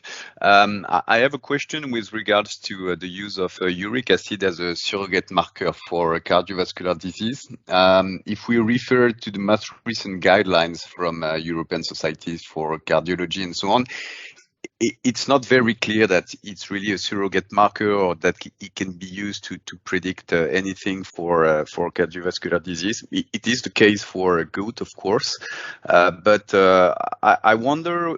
I looked at the rationale you use in the draft opinion for that, which looks very limited. Could you maybe elaborate on why you use the uric acid as a let's say, as a predictive marker of cardiovascular disease, while it's not clearly established in the current literature and experts' consensus at this time.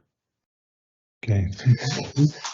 Yeah, well, by the time we elaborated the protocol, that was not absolutely clear, but uric acid was considered a risk factor for cardiovascular disease. And also, as you know, gout itself is a major risk factor for cardiovascular disease. That's the reason why we used uric acid as a risk factor for cardiovascular disease. Thank you. Thank you. Look, we had a question, I think, from Mrs. Wittekind, please. Hello, yes, just going back, if I can, quickly to Sylvia's response on sugar-sweetened beverages and suggesting or assuming that they are homogeneous in nature and that most studies ask for regular or diet soft drinks. But I don't think that is always the case. And many prospective cohort studies ask about soft drink intake without specifying the type of soft drink, or even sugar-sweetened beverages themselves are not homogeneous. So, for example, in Europe, we are allowed to have low sugar beverages, we can have low calorie beverages, we can have reduced sugar beverages. So I think the assumption of 10 grams per 100 mils is very much an assumption, and that should be taken into account in the uncertainty analysis. And in fact, whether sugar-sweetened beverages should be included at all, because we don't believe you can estimate sugars intake on this basis. Can I answer to that? Sure, Celia, Yes. if you wish. Okay, in the prospective core studies, when they were asking for soft drinks without specifying whether they were sugar sweetened or not, these were not taken into consideration. Okay, and that is in the protocol. Or even there were many prospective core studies in which they were specifically saying that the question on soft drinks did not differentiate between sugar sweetened and diet.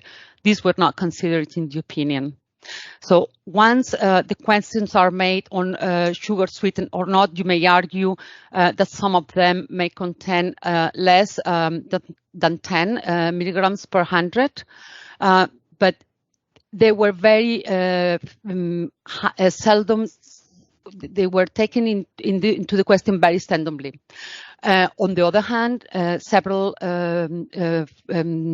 sugar-sweetened fruit drinks contain more than that. So this was assumed as an average value. But as you say, the uncertainties are already discussed in the opinion in relation to this. Thank you, but we have a number of examples of cohorts where they were asking about soft drinks and it wasn't just sugar-sweetened beverages, and we will give those examples in our response. But not only that, there are examples where they're sugar-sweetened beverages, and some of the definitions include fruit juice as well. So you have sugar-sweetened soft drinks and fruit juice combined. So the exposure is not always clear, as I think you believe it is. Celia, would you mind if we move on? Please go ahead. I think we have to do this. So thank you for those who asked questions. Thank you, Luc and Sylvia, for the presentation and the clarification respectively. So we move to the next presentation on pregnancy endpoints. A presentation will be made by Mathilde Kersting, who is also a member of the working group on UL sugars. Mathilde, please, the floor is yours. Yes, thank you for the introduction. My topic are the pregnancy endpoints. Next slide, please. We have two categories of pregnancy endpoints. One is the gestational diabetes mellitus, developed on impaired glucose tolerance during pregnancy. The other category are the birth weight-related endpoints. On the one hand, high birth weight, and on the other hand, the low birth weight, and more specifically, a small weight related to gestational age. Small for gestational age is the definition. And both these birth weight endpoints, could you go back again? The previous slide. I repeat from the slide before, both these birth weight-related endpoints may result in obesity, increased obesity risk in later life. Okay. Now to the body of evidence. We have no RCTs. We have to rely on 7 PCs, and we have 3 exposures: total sugars, sugar-sweetened beverages and fruit juices, and you may see no added sugars and free sugars and no fructose data. As to the endpoints, there are 3 studies on gestational diabetes mellitus. The dietary intake data, they result from assessments before pregnancy in women in childbearing age, and the outcome is the incidence of gestational diabetes in those becoming pregnant.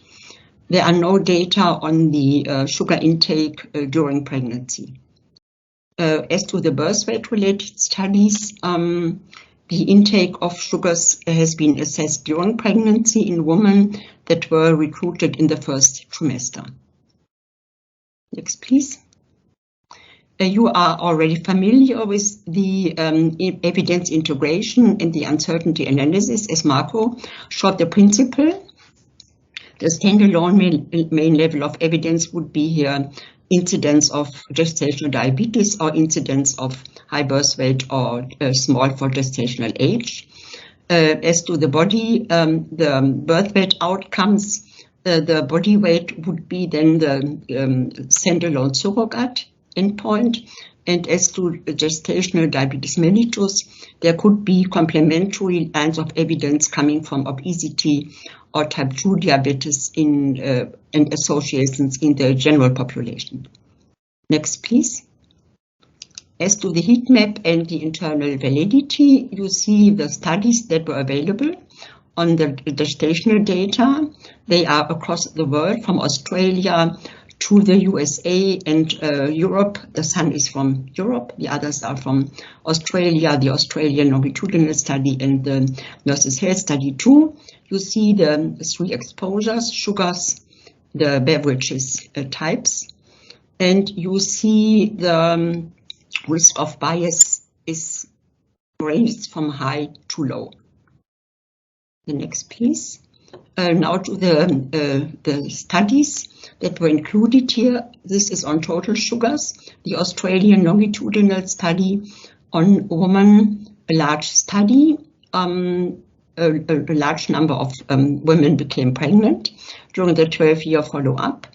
The total energy intake was kept constant in the analysis. And we see that the incidence of gestational diabetes decreased with increasing quartiles of total sugar. But with additional adjustments, this positive relationship diminished, and there came a negative relationship and became non-significant, and this remained so. Therefore, these data do not support a positive relationship between the intake of total sugars and risk of general gestational diabetes. Next, please. The 2 studies on sugar-sweetened beverages are the SUN from Spain and Nurses' Health study from the USA, both large studies. In the SUN study, the incidence of gestational diabetes increased significantly across the beverage intake categories, and it was attenuated when repeated measures were considered. In the American study, there were even those response relationships between the intake of sugar-sweetened beverages and the incidence of gestational diabetes. Therefore, they were both in the positive direction, and therefore an uncertainty analysis was carried out. And we started with a very low level of certainty because of the very limited number of studies, only 2. And there was a possibility to increase the certainty, because there are causal relationships between the intake of sugar-sweetened beverages at libitum and risk of obesity and type 2 diabetes in the general population. So the final uncertainty or certainty analysis resulted in a low level of certainty for the sugar-sweetened beverages and gestational diabetes. Now to the fruit juices. There are two studies from Australia and from the USA, and both, they do not suggest a positive relationship between fruit juices intake and the incidence of gestational diabetes. Next, please. Now to the birth weight related endpoints. There are 4 studies, but only on 2 exposures. One on total, 2 on total sugars and 2 on the sugar sweetened beverages. You see here the internal validity looks a little bit better than it was for the gestational diabetes, with moderate and low risk of bias in these 4 studies. Next, please. To the total sugars intake, it is the Kengan study from the USA, where female adolescents were included. And in fact, the risk of small for gestational age was higher in the group consuming high amounts of sugar, and this analysis was done on extreme values of intake. The 90 percentile of intake was compared with the other intake levels. There is a problem of the statistical analysis because the total energy intake was not kept constant. And in the other US study, the Healthy Start cohort, there were also a high number of pregnant women included, and they did not find that they found negative relationships between total sugars and birth weight. So different outcomes of the 2 studies, and therefore we found that the body of evidence does not suggest a causal relationship between the intake of total sugars and the birth weight related endpoints. Next. There are 2 studies on sugar-sweetened beverages, MOBA from Norway and GELIS from Germany. They assessed both the incidence of small for gestational age or low birth weight and also the birth weight as continuous variable. And MOBA separated the analysis also for women who developed gestational diabetes during pregnancy and for the group that did not develop gestational diabetes during pregnancy, while GELIS analyzed all women together. And interestingly, in the analysis where the general gestational diabetes was separated in yes and no, there were different outcomes. If general gestational diabetes was included, the risk went in the opposite direction. Therefore, for this uncertainty analysis, we started from the very low probability because of the very few number of studies, only 2. But here, in contrast to the data on the general gestational diabetes before, we had no reason to increase this level of uncertainty. So the level remained at very low. As you may derive from the effects presented before, there is an obvious lack of studies investigating the relationship between added and free sugars from all sources, and fructose. We didn't find no study on these exposures. And on the other side, the studies where we found exposures, There were only a few studies, therefore there's a paucity of studies on those sugars that were examined, that is total sugars, sugar-sweetened beverages and fruit juices, and both the incidence of gestational diabetes and adverse birth weight-related endpoints. And as to the future studies should focus on women developing and not developing gestational diabetes, and they should be analyzed separately, as we saw the interesting results from the MOBA study, and also the risk of birth weight-related adverse effects, as it could differ regarding the direction and the strengths that should be examined in more detail in future studies. Thank you for listening. There were no questions in advance to this topic, but I'm happy to answer questions if there are some. Thank you very much, Mathilde. Any question to Mathilde in relation to pregnancy endpoints? If so, please raise your hand, and Mathilde, I guess, will be happy to answer. For the moment, I don't see any hand raised, so maybe we can wait for some additional seconds. Dominique, I see Anna Wittekind. I don't know whether it is a legacy and from before. Okay, no, I did have a question. Okay, I can't see your hand. So I'm sorry. Oh, it's okay. It may be a technical problem. No, please go ahead. No, okay. Apologies if I've missed this in the opinion. It was relating to key confounders on pregnancy-related outcomes. They don't seem to be documented in the same way, if at all, as for other endpoints, and therefore, because we're not aware of what key confounders have been considered for these outcomes, it's not therefore clear how risk of bias has been determined. Agnes, could you help me, please, with the answer?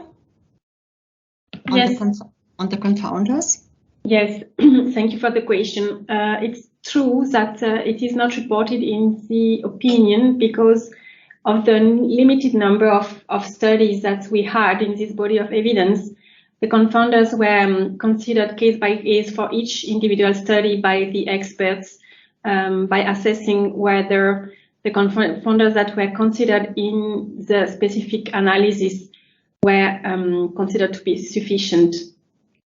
Okay, thank you very much, Agnes. No more hand raised. So thank you again, Mathilde. Thank you very much. And then we can move to the next presentation on another endpoint, which is dental caries. And this presentation will be made by Paula Moynihan, who is also a member of the working group on UL sugars. So Paula, please, the floor is yours. Thank you, and thank you for the introduction. My topic's dental caries. May I have the next slide, please? So dental caries is a well-established hazard of sugars intake with broad consensus that the intake of dietary sugars is causally related to the development of caries. Dental caries occurs when sugars enter the mouth and they're metabolized by the plaque bacteria to acid, which demineralizes the enamel and dentine of the teeth, thus causing caries. And sucrose has a dual role because it's also involved in the structural formation of the plaque matrix. So bearing in mind this established relationship, the objectives of this scientific assessment was to describe the dose-response relationship between the intake of dietary sugars and dental caries, and second, to identify a level of sugars intake that is not associated with increased risk of caries. Next slide, please. So this slide shows the inclusion and exclusion criteria for study selection, and of the 4,225 hits identified following duplication led to 2,141 papers, and following initial screening, 125 papers were included for full screening. Of the 125, 38 were excluded on the basis that they weren't prospective cohort studies.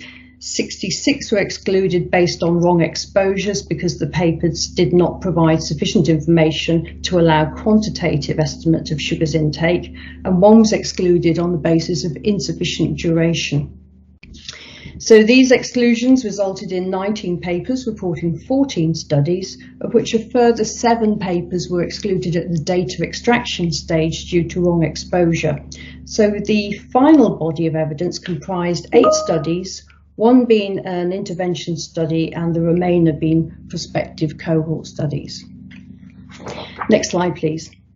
So looking at the body of evidence in more detail, first, the 1 intervention study, which was the Turku study, aimed to measure the effect on the development of dental caries of replacing all added sucrose with either fructose or xylitol, and full replacement of added sucrose and fructose in the diet with xylitol led to a significant decrease in the incidence of dental caries. And fructose appeared to be less cariogenic than sucrose, though still caused significant caries. So the study confirmed the cariogenic potential of sucrose and fructose, but the data didn't allow for investigating a potential dose response. Next slide, please. So this slide shows the 7 observational studies, and to facilitate our analysis of data across studies, individual data was requested from all the authors. However, we only obtained data for reanalysis on 2 of the cohort studies. And across the body of evidence, the studies differed considerably in the types of sugar exposure assessed. For example, total sugars, added sugars. They varied in study population, the dentition that was looked at, the dental caries outcomes, and the controlling for confounders and the confounders that were controlled for. So this table shows the outcome of the OHAC quality assessment for the 7 studies by the exposure of interest.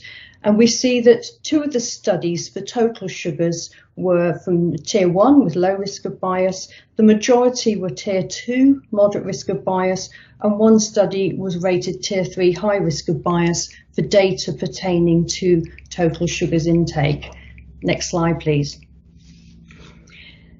This table summarizes the 5 prospective cohort studies for which the measured exposure was total sugars, and it shows the name of the cohort, the study population, the dentition endpoint, length of follow-up, whether or not frequency was considered in the model looking at amount, whether or not the study checked for linearity of the relationship, how sugars was expressed, and then the results and the risk of bias tier.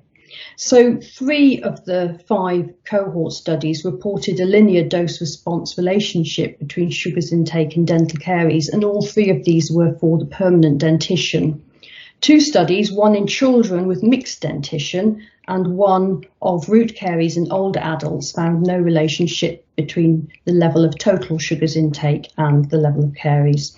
Interestingly, in the 2 studies in which frequency of intake was considered in the analysis, amount of sugars remained significantly associated with caries risk after adjusting for frequency of intake. Next slide, please. This slide presents the methodological approach to the reanalysis by EFSA of individual data provided by authors on sugars intake and dental caries in children. And the distribution of data pertaining to caries counts was characterised by an excess of zeros and over-dispersion relative to the Poisson distribution. And to address this, zero-inflated negative binomial regression models were considered in addition to the more traditional approaches. The association of sugars intake with caries increments were tested while taking into account the data that were available on confounders, and dental caries was also assessed as occurrence versus non-occurrence as a simplified approach, and in addition to looking at the data on dental caries counts. So logistic regression was applied to models and the odds of occurrence in relation to sugars intake, and also to test the role and impact of potential confounders, for example, age at the dental exam, caries experience at baseline, and toothbrushing frequency. If I could have next slide, please. So this slide shows the reanalysis of data from the Iowa fluoride cohort study in children and shows the frequency distribution of the caries counts in these 4 graphs A to D, which are for different age groups and different dentitions. But what I think it clearly shows, and what I was referring to on the previous slide, is with respect to the excess zero counts. So the graph on the other side of this slide shows the zero inflated negative binomial regression model considered alongside the more traditional approaches, including the Poisson regression, negative binomial, and zero inflated Poisson. Thus, I think this demonstrates that the zero inflated negative binomial regression model was the best approach. If I could have the next slide, please. Based on this reanalysis, this slide shows the data on the relationship between the intake of total sugars and dental caries counts on the left-hand side, and with dental caries occurrence versus non-occurrence on the right-hand side. So first looking at the graph on the left-hand side for the increment of dental caries counts between ages 5 and 9 in relation to the average total sugars intake between the ages of 5 and 8. We find that the adjusted incidence rate ratio per 10 grams per day increase in total sugars intake was 0.97 with a 95% confidence interval shown here as 0.91 to 1.04.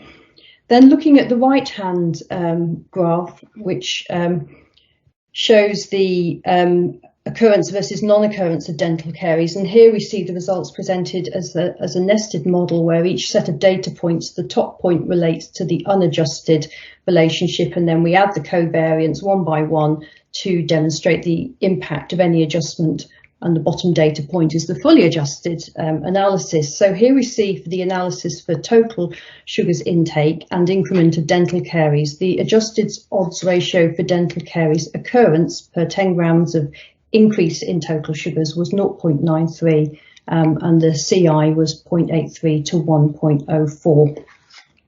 Next slide, please.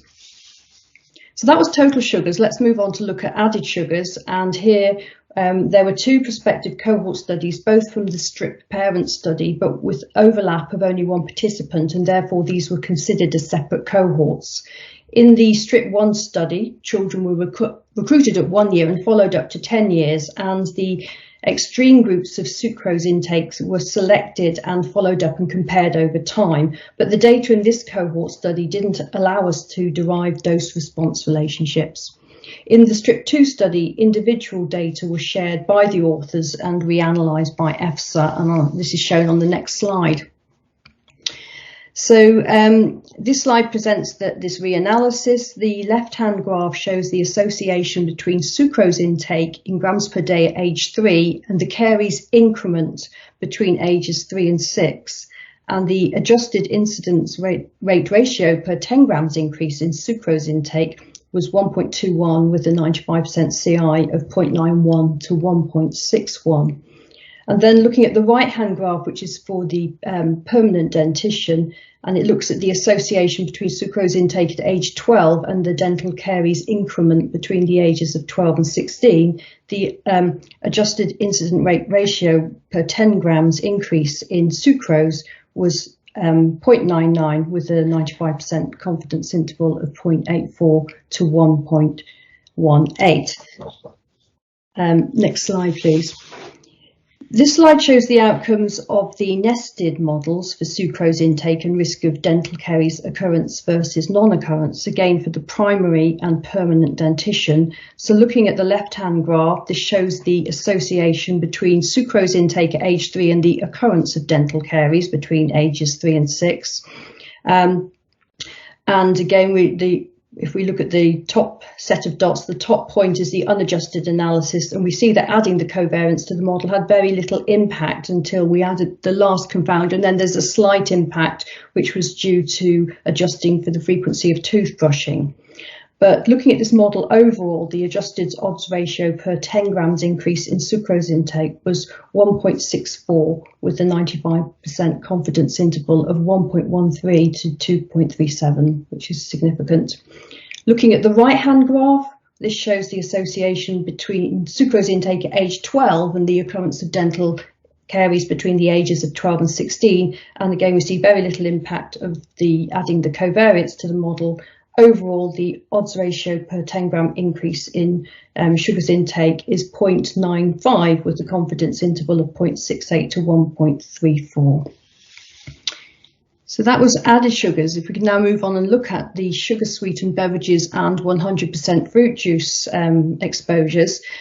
This slide shows the studies that have data pertaining to these exposures, and the Veterans Affairs longitudinal dental study of older US males reported a significant linear trend across quartiles of sugar sweetened beverage intake for adjusted root caries increment, but the relationship wasn't tested for non-linearity. The median intake of sugar sweetened beverages ranged from 0 to just over 1.4 litres a week, and participants were followed up for 11 years, and the analysis was controlled for potential confounding as shown here. The other study that had data on sugar sweetened beverages and 100% fruit juice was the Iowa fluoride study, and the data was shared by the authors and reanalysed by EFSA. And this slide shows these data.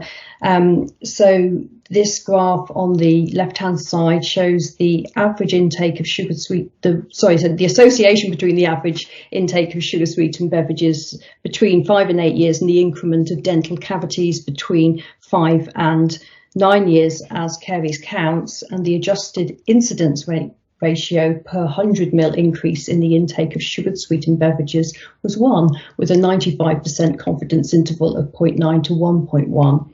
And the graph on the other side of the slide shows the data pertaining to the average intake of 100% fruit juice between the same ages and the increment of dental cavities as counts between the ages of 5 and 9. And the adjusted incidence rate ratio for dental caries per 100 ml increase in the intake of fruit juice was 0.96 with a confidence interval of 0.75 to 1.24. If I could look at the next slide, we'll see the data for the analysis on the occurrence versus non-occurrence of dental caries. So the left-hand graph shows the results for sugar sweetened beverages and occurrence of dental caries. Again, we see little impact of including the covariance in the model. It shows that overall the adjusted odds ratio for occurrence of dental cavities per 100 ml increase in sugar sweetened beverages was 0.83 with a 95% confidence interval of 0.55 to 1.26. And this other graph on the right hand side shows the same data again for the fruit juice, and again we see little impact of the covariance, and again at the bottom the adjusted odds ratio and the confidence interval. So if I could have the next slide just to draw some conclusions. Considering all the prospective cohort studies, we can conclude that positive linear dose responses observed between the intake of sugars and risk of dental caries in the permanent dentition, and the intake of sucrose as a proxy for added sugars intake and risk of dental caries in the primary dentition. And this is observed across a wide range of sugars intake, and in one example as low as 2.7% of energy intake. However, because I have my last slide, the dose response across the body of evidence couldn't be explored statistically with the available data, and therefore with respect to data from across the body of evidence, conclusions on the shape of the relationship between the intake of dietary sugars and dental caries could not be made. Most importantly, it was not possible to identify a level of sugars intake at which the risk of dental caries was not increased. Thank you for your attention, and I'm happy to take questions. Thank you very much, Paola. Yes, we have 2 hand raised. First is Jason Montes. Please take the floor. Switch your microphone. Yes, go ahead, please. Yes, thank you very much. My name is Jason Montes. I'm a scientist in the Department of Nutrition and Food Safety at the World Health Organization. I just have a question on the relationships observed between total sugars intake and dental caries in this body of evidence. Because there's evidence that naturally occurring sugars from whole fruits, vegetables, grains, etc., have limited impact on risk of dental caries. I'm just wondering if you can comment on the possibility that the associations observed may be driven by, in fact, the free and or added sugars, and possibly whether or not the exposures are not fully representative of total sugars. I note, for example, that in the 2016 Bernabe, the Finnish cohort study, that it looks like they used a small subset of sugar-containing foods that didn't include, for example, fruits and vegetables.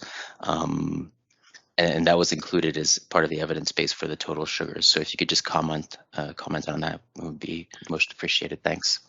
Okay, thank you, Jason. I think you've made a really good point there, because when people only report total sugars, it's very difficult to make that distinction. And of course, we know from looking at the evidence that usually we see very little association between milk and fruit and vegetable intake.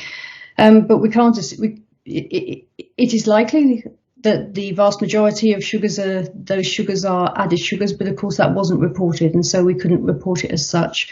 I take your comment about how in the Bernabe paper total sugars was measured, and we can go and look at that again, but when checking with the authors, they referred to total sugars. Of course, it may be very different in different age groups, and in younger age groups where a higher proportion of those total sugars might come from milk. Thank you, Paula. Next question from Michiel Leuvik, please. Yes, I'm Michael Leuvik. Thank you for giving me the opportunity to ask a question. When I saw it correctly, you presented odds ratios and relative risk. And there were even relative risk below 1. So indicating that it is a protective effect and not an adverse effect, and you see also that the confidence interval include 1, so none of them is significant, and you conclude that there is an association. And I would say that it shows that there is no association. There's no sufficient evidence. It includes 1, so there is no significant effect. For looking at that study, so if we look at, I presented the data individually for each study. And so are you referring to a particular study? Because with the Iowa fluoride study, then, which is the one that looked at sugar-sweetened beverages and fruit juice, then yes, the confidence intervals were across 1, and I agree with what you're saying. I didn't conclude that there was an effect there.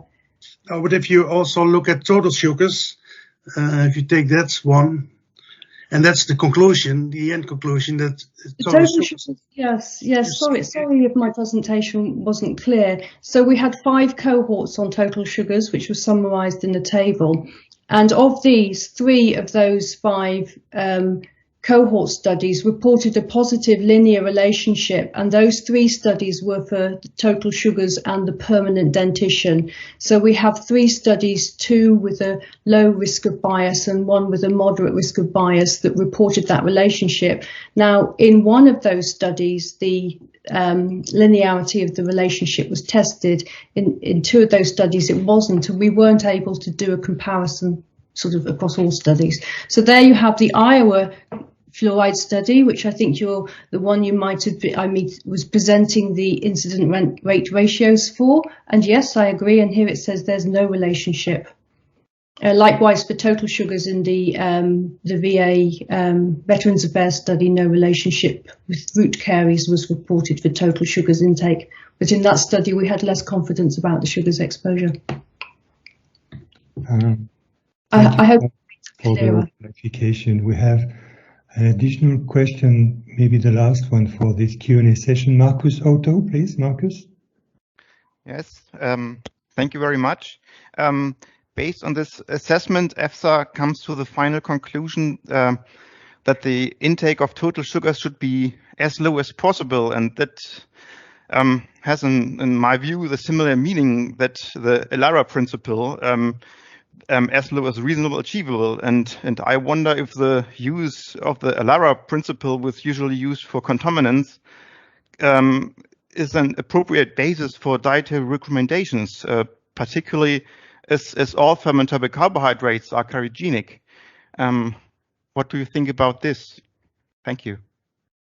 Well, I think the question was, is there a level above of intake at which dental caries doesn't increase risk of dental caries, and not to set a dietary recommendation per se?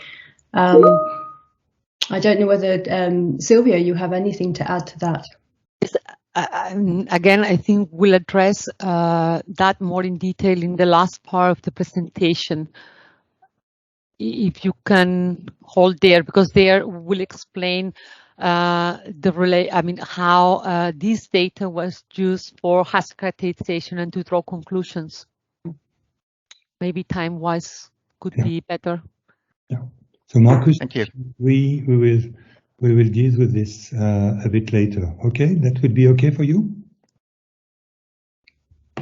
Yes. Thank you very much. Okay, good. I don't see any additional hand raised. So Paola, thank you again.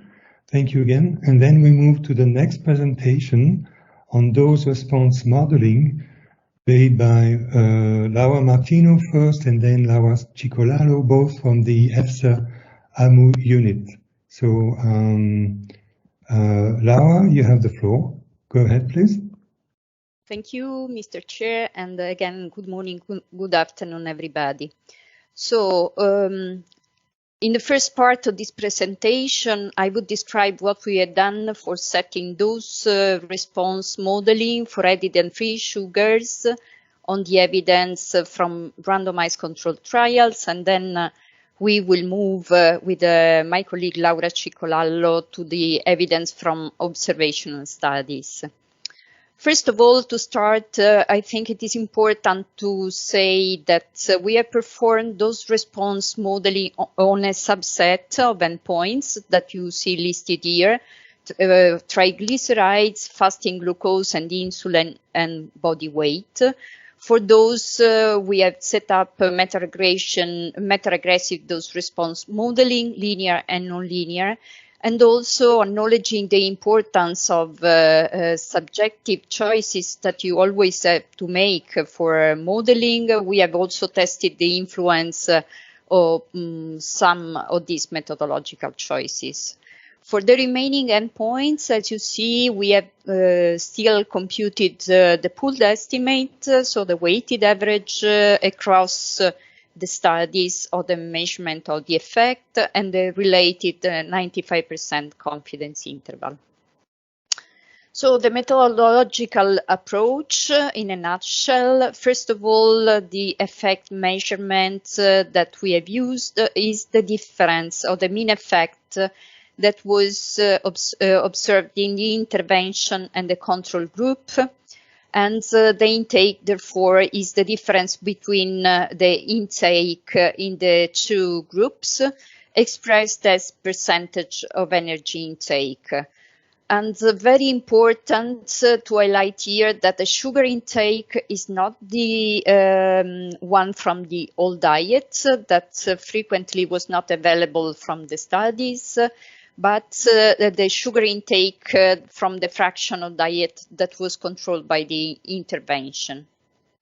The model, as I said, is a meta-regressive model where the observations are the mean difference between the intervention and control group using aggregated data. So we haven't had the luxury to use individual data. And it was based on a one-stage approach. And we believe that it was more appropriate to have a random component, so to consider that the studies could be assumed to be a random selection from a population of studies.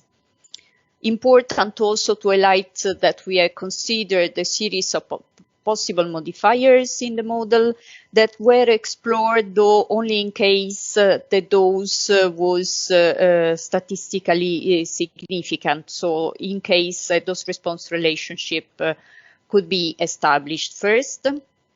And you see the list that covers both factors that are related to characteristics, methodological characteristics of the studies, but also some aspects related to the population and the exposure. Next, please. So going to the influence analysis, we had to consider the correlation that was needed to estimate the standard error of the effect measurement that we couldn't take directly from the studies, but we had to compute. And this correlation was intended to address the fact that observations are indeed correlated in two cases, mainly when you have parallel studies and you compute change from baseline. So you had to take into consideration both the baseline measurement and the endotreatment measurements on the same individuals. So obviously those are correlated, but also for crossover studies because the individuals in the groups are the same. And what we did was to first perform an expert knowledge elicitation to establish in the working group, to establish which could be the minimum, the maximum, and the most plausible value for this correlation coefficient, and to set up a distribution of uncertainty on this value. And then we randomly generated 100 times a value from this distribution.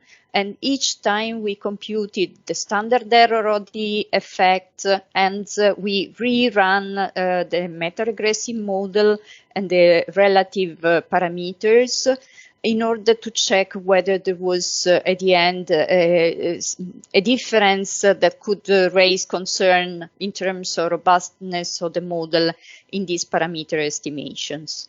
And of course, the results is very much depending on the endpoint at end. As for the individual studies, we also tested the potential influence of each of those.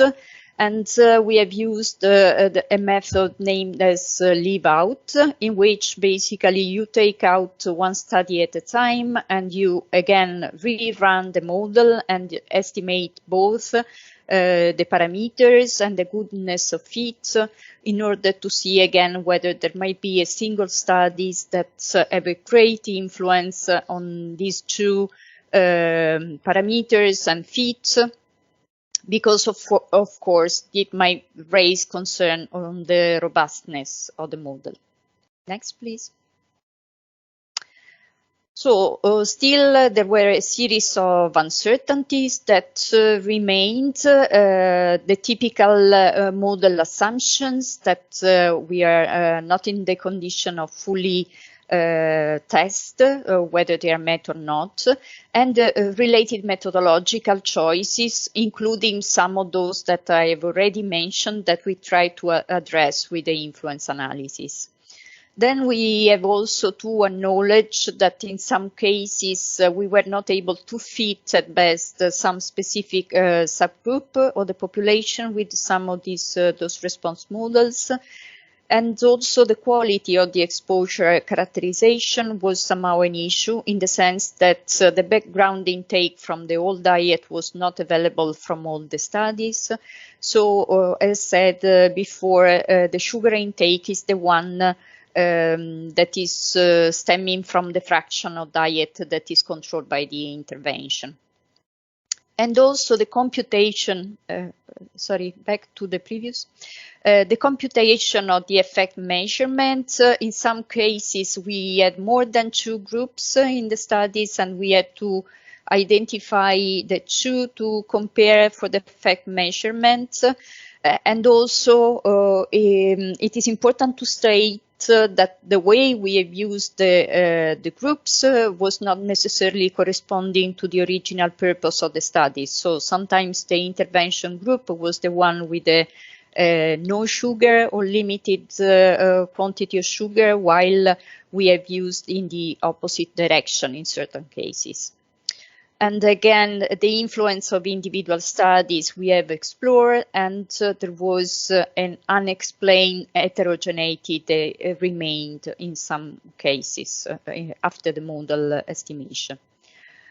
I would not spend much time on this. This is the traditional formulation of a dose response model, meta-regressive in this case. So in addition to the traditional assumption for a regression model, we had also to choose the approach that in this case was the one stage. That means that we pull all the observation at the same time without going to the estimation of the dose response in each individual study. Next, please. So going to the results, for the fasting triglycerides, you can see that we have used 27 observations with the sugar intake expressed as percentage of energy ranging between 6% and 30%. And the result of the model is that we can expect an increase in the triglycerides of around 17 milligrams per deciliter per each increase of 10% energy intake from sugar. And important also to highlight some limitations that remains with this model. First of all, the explain heterogeneity, variability across studies was around 20%. I haven't said that in this case we couldn't identify any modifiers in addition to the dose that could contribute to the explanation of the variability. So it is a pure dose response model without any adjustment. And also it is clear also from this display that there were some subgroups of the population, particularly obese people, hypertriglyceridemic and hyperinsulinemic, whose triglyceride level was higher as compared to other observations, similar level of sugar intake. Therefore, the conclusion of the panel was that this analysis can be used to conclude on the shape and direction of the dose-response relationship, but not to make a quantitative prediction of the effect of added or free sugar on fasting level of triglycerides. And unfortunately, we couldn't address the dose-response modeling for the total sugar because there were no studies available for this. Moving to the fasting glucose, in this case, as you see, there was a modifier that was coming from the risk of bias in the studies that was significantly explaining part of the variability in the studies. We had in total 19 observations from 18 randomized controlled trials. And the expected increase in this case was around 4 milligram per deciliter per each increase of 10% energy intake from sugar. And again, the variability across studies that we were able to explain is around 26%.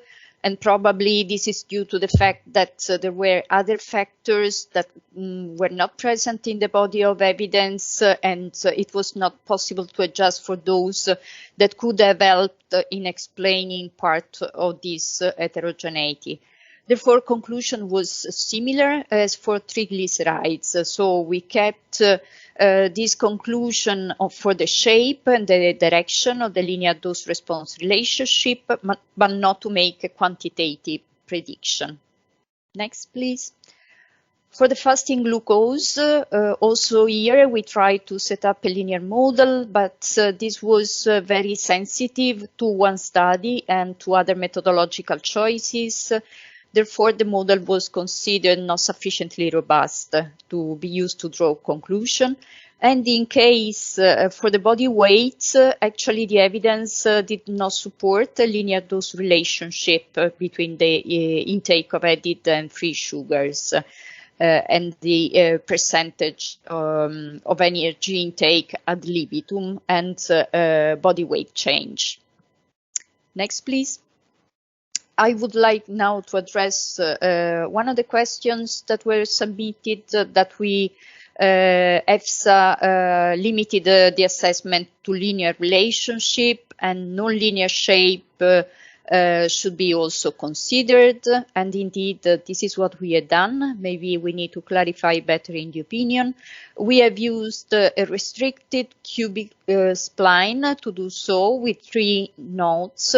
We have also explored the influence of the location of the nodes that is well known as being one of the methodological choices in this case that is more influential.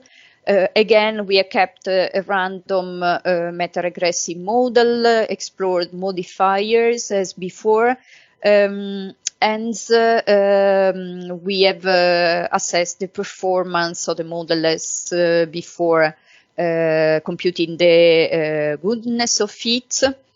And the result for the various endpoints is that for the triglycerides, the linear model was retained since the parameter that embeds the nonlinear component was not statistically significant. A nonlinear dose response could be identified for the fasting glucose, but this was monotonically positive, increasing. And since the improvement in the goodness of fit was limited, at the end, the panel considered that this small increase in the fit was not paying off the increased complexity in the interpretation, so the linear model was retained at the end. For the fasting insulin, we have a similar issue as for the linear model, so the model was not sufficiently robust because of the influence of one single study. And again, for the body weight, the evidence did not suggest any nonlinear dose response. So with this, I have completed my presentation, and I'll pass the floor to Laura Circolallo for the observational studies. Thank you, Laura. Thank you, Mr. Chair, and good afternoon, everybody. So my part will address the analysis on the evidence from observational studies. The approach is similar to the one just described by Laura. Of course, there are specificities that are related to the fact that the results comes from prospective cohort studies, and also that the effect measures is different. It is anyway worth describing the overall strategy that was followed. So all studies, as you know, were described in evidence tables with all the relevant pieces of information. But according to the availability of suitable data for each combination of exposure and a health outcome, a specific strategy was followed. So if there were less than 3 studies available, we proceeded with a narrative review. If we had more or at least 3 studies, we plotted the results in forest plots with their effect sizes and confidence intervals, and also relevant information that could be qualitatively assessed. And possibly, where possible, we also pooled across studies. And then anytime we had more than 5 studies, we proceeded with dose response analysis and tried also to characterize heterogeneity according to the protocol and a priori identified modifiers. So after the scrutiny of all these preparatory analyses, we ended up with 4 relationships to be explored, which were all in relation to exposure to sugar-sweetened beverages, and that was with respect to type 2 diabetes, hypertension, and cardiovascular diseases, and 1 relationship between fruit juice and diabetes. Next, please. So you can see here examples of the, let's say, the qualitative approach for the assessment, the preliminary analysis that were done by plotting the results from each study to get a visual picture of how the model strategy from the original studies would impact the relative risks estimates. All these were adjusted. The methodological approach is the same as Laura described, with some specificities due to the fact that the effect measure in this case was adjusted relative risks that were either estimated as high hazard ratios, incidence rate ratios, or all ratios. The average dose-response relationship was plotted in the graph. The point-wise 95% confidence interval was estimated and reported. There was also an estimate of study-specific curves, and also linear and nonlinear models were tested, as Laura described previously. And there was a selection of specific standard knots for the cubic splines. And the results report on a pooled risk, relative risk estimated per specific increase in intake, but also at specific amount of intake, depending on the linear and non-linear assumptions. And also publication bias was addressed via funnel plots and testing where possible, and sensitivity analysis run whenever we had to characterize uncertainties, such as also the influence of some of the individual studies. So sources of uncertainties, very similar to the ones that Laura listed. For these studies in particular, for observational studies, I would say that quality of exposure was very key. So you have also seen in the previous presentation how also the risk of bias and exposure characterization in the original study was also important to be assessed, and also how to define the exposure levels and the choice of approximation when the exposure interval was open-ended. So we had also issues with missing data that were needed for this type of type of approach in the modeling. And the choices of knots was also something to be tested, the type of effect measure and other sources of heterogeneity, either methodological and contextual. So here this is the graph displaying the relationship between sweetened sugar beverages and diabetes. You see that the black lines refer to the nonlinear model, the nonlinear curve. The dotted ones are the pointwise 95% confidence interval, while the middle black line is the actual nonlinear function. And then you have the bubbles that describes the study-specific observed adjusted relative risks.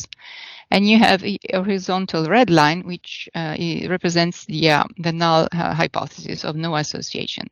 You also see the corresponding linear trend in orange. And it is quite overlapping in this specific case. So this dose response was modeled on 15 studies providing 44 data points. In the box below, you also see, the estimation for the relative risk assuming linearity, so per 250 ml a day increase, but also the relative risk estimated at 250 ml a day in the nonlinear assumption. Next, please. These are also the rest of the dose-response relationship in similar plots. So you can see for each of the combinations that the shape is displayed, and also the observed points are reported, and also you see on how many studies each of these has been modeled, and the related estimates for risks in both assumptions. So this would be the end, and I think this has been already addressed previously. And I'm happy to take questions together with Laura. Thank you. Thank you very much, Laura and Laura. We have time for questions on this dose response modeling, an important issue, of course. So if you want to ask a question, please feel free to raise your hand. No hand raised. Yes, there is one hand. I have to find it. It's hidden somewhere. So, yes, excuse me, Francesco Branca, excuse me. Please take the floor. Ask your question. Yes, thank you very much. I would like to ask a question about the weight changes and endpoint in observational studies. Did you consider that? Thank you. Sorry, so can you repeat the question? So main changes? Yeah, weight changes. So basically, weight changes. Yeah, in observational studies, was it considered as an outcome in your analysis? As an outcome, so we had analysis, quantitative analysis carried out on body weight endpoints. This is what I think you are asking. Yeah, right? that's right. Yes. Yes, and that these are reported in the opinion and also in all the related annexes. But we couldn't carry out a dose response on these endpoints, also because they were extremely variable, heterogeneous from many points of view. Thank you, Laura. There is another hand raised. I can't see your name. Your name is guest, which may not be the good one. So please take the floor and ask your question. Thank you very much. I'm Michiel Leuvik. I was dropped out at the earlier session. That's the reason probably my name is not spelled. Can you put on the same figure you had on fruit juice? And yes, if you see to the left, when you look at visual inspection, I did not do statistics. You see that the nonlinear curve, that's the black line, is fitting much better than the linear line. If you look at the orange line, there are a few points above and almost all are below. And also when you sum up the distances between the points and the line, then a nonlinear line will have smaller distance than a linear line. So from a visual inspection, there's clearly a nonlinear relationship and also a threshold, since a nonlinear line is below 1, the relative with 1, up to about 100 milliliters. And if you do the confidence interval, it's up to 150. So you have here a clear example of a nonlinear relationship from visual inspection with a threshold. Can you comment on that? Yes, I understand that qualitatively speaking, when you look at the two curves and you compare them, you may tend to think that the nonlinear one is fitted better the data, but in fact also the linearity and nonlinearity were also tested statistically, and so we didn't have enough evidence from the data that actually the nonlinearity was significant. So of course, it also depends on how many points you have. It depends on many things, but this is why we have also to stick to the testing in order to actually conclude on whether there is or there is not a nonlinear relationship. And I would say also that looking at the test and the results, I would say that the linear relationship would explaining quite well the data as the nonlinear one, and also the linear relationship was statistically significant as well after testing. This would be my comment. Again, but it's the statistics. But if you look at below 100 milliliters per day, there are many more data points below 1 than above 1. So it's if you would do an analysis below 100 milliliters, you probably end up with a negative relationship and not a positive one. And you fitted a line over the whole dose response range, and then the high points act as a lever on the whole line. So I would say the statistic can say it, but it's not correct. But there's also another, if I may, just to complete the answer, there's also another important issue, that is the weight that each of these points have in the overall estimate of the mean. So you can see also that these bubbles have different diameters, meaning that these points contribute to the estimation with a different weight. So it's not just the position of them along the curve and along the range of intake, but it's also their relative weight, considering that some of them comes from very large studies and some others from very small studies. This is also something that is not impossible. I mean, it is analytically incorporated, but from the picture you cannot immediately tell. Thank you very much, Laura, for the clarification. By the way, I don't see any other hand raised. So again, thank you very much to the two of you. We need to move on to the last presentation of this meeting before we open the general discussion. So Sylvia is Senior Scientific Officer in the EFSA Nutrition Unit. So Sylvia, the floor is yours. Sorry, I think my computer got stuck. Okay. It's okay. Now we yes. hear you quite well. So I'm gonna turn off my camera because I think there is something with the connection in my end. So now we're going to talk about the, as anticipated before, about the hazard characterization and the assistance given to member states by EFSA with this opinion. This is only a brief reminder about the introduction that Dominique gave at the beginning of this presentation, and about the purpose of this opinion, that was to derive an upper level or a safe level of intake for dietary sugars. Then for total sugars, we have here before that there were only prospective core studies available, and the data was not supporting an adverse effects of these sugars in isocaloric exchange with other macronutrients.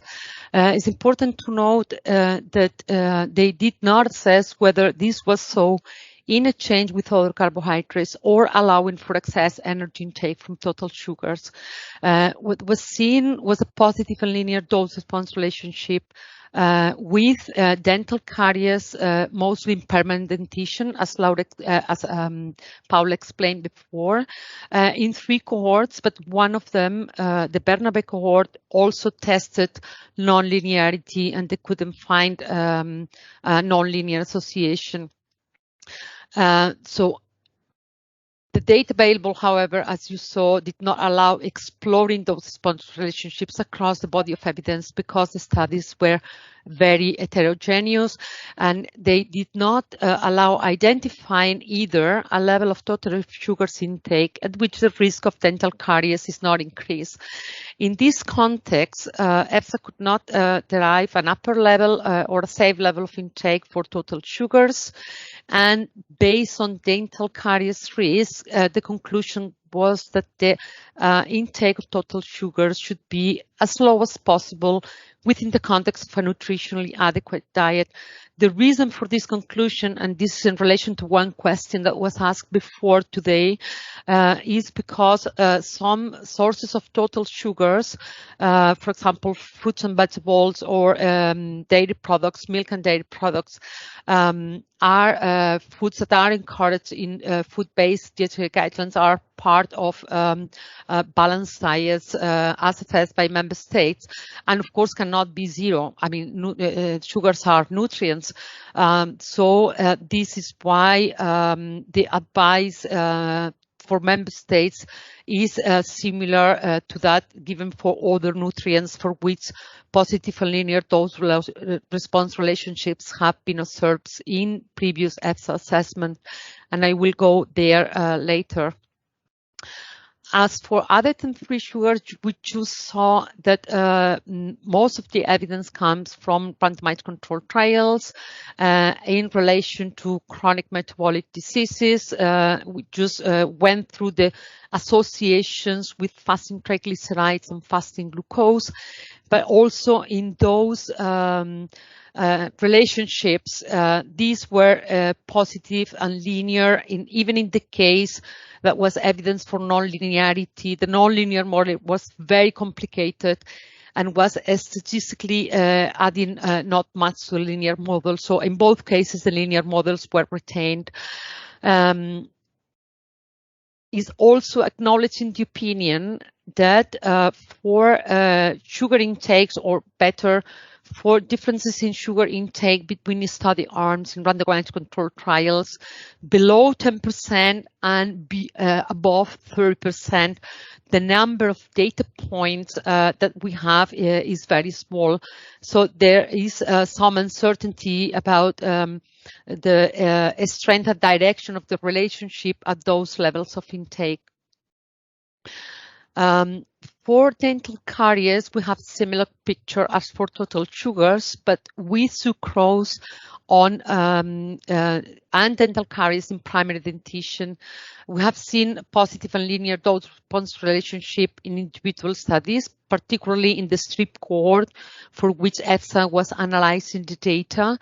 But again, the available data was not allowing to explore those response relationships across the body of evidence, or identifying a level of sugars intake at which the risk of caries is not increased. So in this context, The advice is that the available data, again, does not allow to set an upper level or safe level of intake. And based on chronic metabolic diseases and caries and dental caries risk, the panel considers that the intake of added and free sugar should be as low as possible. It is noted everywhere in the opinion, in the summary, in the conclusions, and also in the hazard characterization part, that the relationship with the consumption of added and free sugars at levels of intake below 10%, and particularly the risk of chronic metabolic diseases, could not be adequately explored owing to the low number of randomized controlled trials available. So I'm going to go directly to several questions that were submitted asking for a rationale why an upper level or a safe level of intake could not be established. I'm going to remind the audience that EFSA is not making recommendations for consumers with this opinion, and the data requirements to set a safe level or a safe level of intake requires identifying a level of intake across the observed intakes at which the risk is not increased, and to set an upper level, also you need to identify a threshold and at level of intake at which the risk starts increasing. With the straight lines and linear dose response relationships we saw, neither of these is possible. Another set of questions were referring to the justification for the conclusion as low as possible. On this, we need to remind, EFSA wants to remind the audience that the modeling was applied to the whole range of observed intakes, and there was no extrapolation of conclusions or results outside the range, statistically speaking, in the model you saw. So the few data points available below the 10% energy were consistent with the linear dose response modeled above 10%. Again, the opinion acknowledges that these models are informed by few data points in that intake range for chronic metabolic diseases, but for dental caries, the positive and linear dose response across relationships in individual studies was really across a wide range of intakes, including very low intakes, as Paula was highlighting in her presentation, in individual prospective cohort studies. It is also acknowledged that major data gaps for added and free sugars in relation to chronic metabolic diseases and dental caries are acknowledged in the opinion. Some of these are the few data points below 10% energy for chronic metabolic diseases, but also the fact that added and free sugars in prospective cohort studies across the whole range of intake were only assessed in isocaloric exchange with other macronutrients, and then not allowing for excess energy intake from these sources. There were also questions asking how these conclusions could be possibly used by other bodies. I would like to remind people that similar advice had been provided in the past for other nutrients, in this case saturated fatty acids and trans fatty acids, for which positive linear dose response relationships were observed with the intake and adverse health effects. And this type of advice is well understood by risk managers. And as for saturates and trans fats, a limit for dietary sugars could be set by risk managers, also taking other factors into account, like public health priorities, and this is one of the reasons we give all the range of certainty in the associations between all the exposures and all the endpoints, as mentioned by Marco before, or known patterns of sugars intake in individual countries, the nutritional status of the population, and the actual composition of the food products in the market. There were also several questions asking about how the EFSA conclusions were relating to recommendations on dietary sugars made by other bodies, for example, WHO, SANC, and all other European countries. Once again, as a reminder, in Europe, the provision of dietary recommendations is really in the remit of national health authorities and not EFSA. And different from EFSA, these bodies have the mandate to provide recommendations for public health purposes, also based on consideration going beyond the establishing of an upper level or a safe level of intake.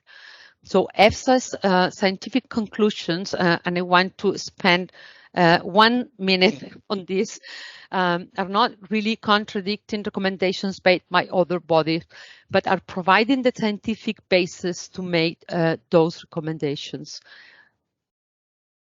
There were also a series of questions that were really out of the scope of this assessment and related to risk management. And these were about the public health impact of replacing sugars by non-calorie sweeteners or polyols, etc., or whether we should reeducate the population on naturally sweet flavors, or whether for health policy we should consider total sugars or added sugars.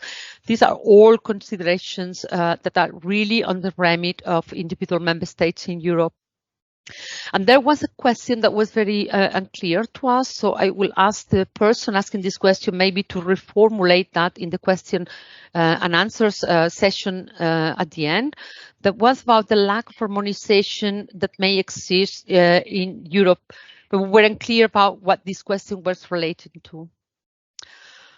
Then, as you see in the flow, if the panel was not able to set an upper level or a safe level of intake, the panel was in the asked for the protocol could consider giving advice on particular sugar types or particular food sources for member states when developing food-based dietary guidelines. The sugar types considered were fructose and the sugar-sweetened beverages and 100% fruit juices as sugar sources. I would like to reiterate here that in this was very much data-driven. So in the studies available, it was really not possible to estimate intakes of sugars from other major contributors to sugars intake because of the large heterogeneity regarding their sugars content, their high variability in the macronutrient composition of these food groups, and the very heterogeneous grouping of these sugar sources across the available studies. But this has been really identified as a major data gap in the draft opinion. For fructose, just recapping, some evidence was seen in prospective cohort studies for a relationship with the risk of gout and cardiovascular disease, but there was a clear problem of signal validity in these studies. As for randomized control trials, for all the standalone lines of evidence, the effects of fructose was comparable to those of glucose, with the exception of uric acid and hepatic insulin sensitivity. But this, as a reminder, this was complementary lines of evidence. However, fructose is really a component of added and free sugars in mixed diets, and mostly as 100% of the added and free sugars in mixed diets. This may change if sucrose will not be anymore the main source of added and free sugars in mixed diets, but if high fructose syrups with the highest percentage of fructose will appear in the market. Otherwise, restricting the amount of added and free sugars will also automatically restrict the consumption of fructose. For sugar-sweetened beverages, and the next slide on fruit juices, is we have seen in the Lux presentation before the evidence in relation to chronic disease risk and pregnancy endpoints, and the levels of certainty, the causality of the relationship that are given for all these points assessed. But for both sugar sweetened beverages and 100% fruit juices, these are not nutrients, so EFSA didn't even try to derive an upper level or a safe level of intake. That was foreseen for nutrients and not for food sources. There are no conclusions drawn in that context in relation to the food sources, and EFSA does not give recommendations for consumers because, once again, this is in the remit of member states in Europe. For the questions submitted, and I think this is these are my two last slides. There were many questions again asking about the unjustified focus of the opinion on the beverages, but I think I addressed this slide previously in the meeting in reply to a question on this. This is all from my side. Okay. Thank you very much, Silvia, for your very clear presentation and the clarifications, especially those in relation with EFSA's remit, what EFSA does and what EFSA doesn't do. So it's time for questions now. So please feel free to ask questions to Silvia in relation to her presentation. Andreas Caddy, please. Yes, thank you. I understand very well what EFSA's remit is and where it ends, but I think it's also important to keep in mind that EFSA has a responsibility when it comes to risk communication, and even more so since the revision of the General Food Law Regulation. So I think EFSA needs to consider very well how to translate the finding. If they maintain it, then there is no upper level or no safe level for consumption, into risk communication, which, based upon its definition, is also intended at consumers. Because for a lay person, the translation is that as soon as you consume a gram of sugar, this is not good for you. That's basically what it means. I'm not talking science now, but it's important to keep in mind what risk communication will also arrive at consumers and will, of course, also be used by media. And I think it will be difficult to explain to a consumer that there is an acceptable daily intake for an additive, but there is no safe level of sugars intake. I know very well that I'm consuming a bit apples with pears now, so forgive me for that. But I really want to draw the focus on risk communication when the final opinion is out, and what it means when this risk communication also arrives at consumers. Thank you. Dominique, maybe I can give the floor to our communication colleagues that are attending the meeting. Yeah, sure. They are free to take the floor. They are welcome to take the floor. Yeah. Thank you, Silvia. Thank you, Dominique. And thanks to the questioner. My name's Tony Smith. I'm from EFSA's communication unit. I was involved in preparing the communications materials which accompanied the launch of the public consultation. Thanks very much to the questioner for this pointing out, making this point. I think it's, of course, I work in risk communication, so I think it's very important. I agree. In actual fact, for this output, I think we went to a great length to make sure that we had insights from not just let's say our regular streams of inputs, but we went beyond that. We actually carried out social research at the end of last year. We did a consumer survey, and we also did targeted interviews with representatives of different stakeholder groups. So I think we put a lot into our preparation for the complementary communications that we did for the public consultation, and also we're planning for the final output. Maybe in response to the point that was made, I would say that we at the phase of the public consultation, we very much were focusing on supporting the consultation. So that's reaching out to possible contributors to the public consultation, so to stakeholders with an interest in this topic, our partners in risk assessment and beyond in risk management as well.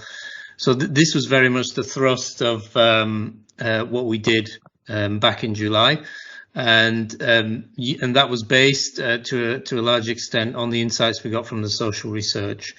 We plan to use those the insights that we gained there for our own communications, but maybe it's worth pointing out everything we did in July and also everything we're planning to do in January is in close cooperation with our partners at national level, given that this is very much, as was pointed out by Sylvia, that in Europe, national dietary guidelines are set at national level. So we've been working very, very closely with our national partners, in particular with the 5 countries who requested this assessment, and we will do that for the final publication as well.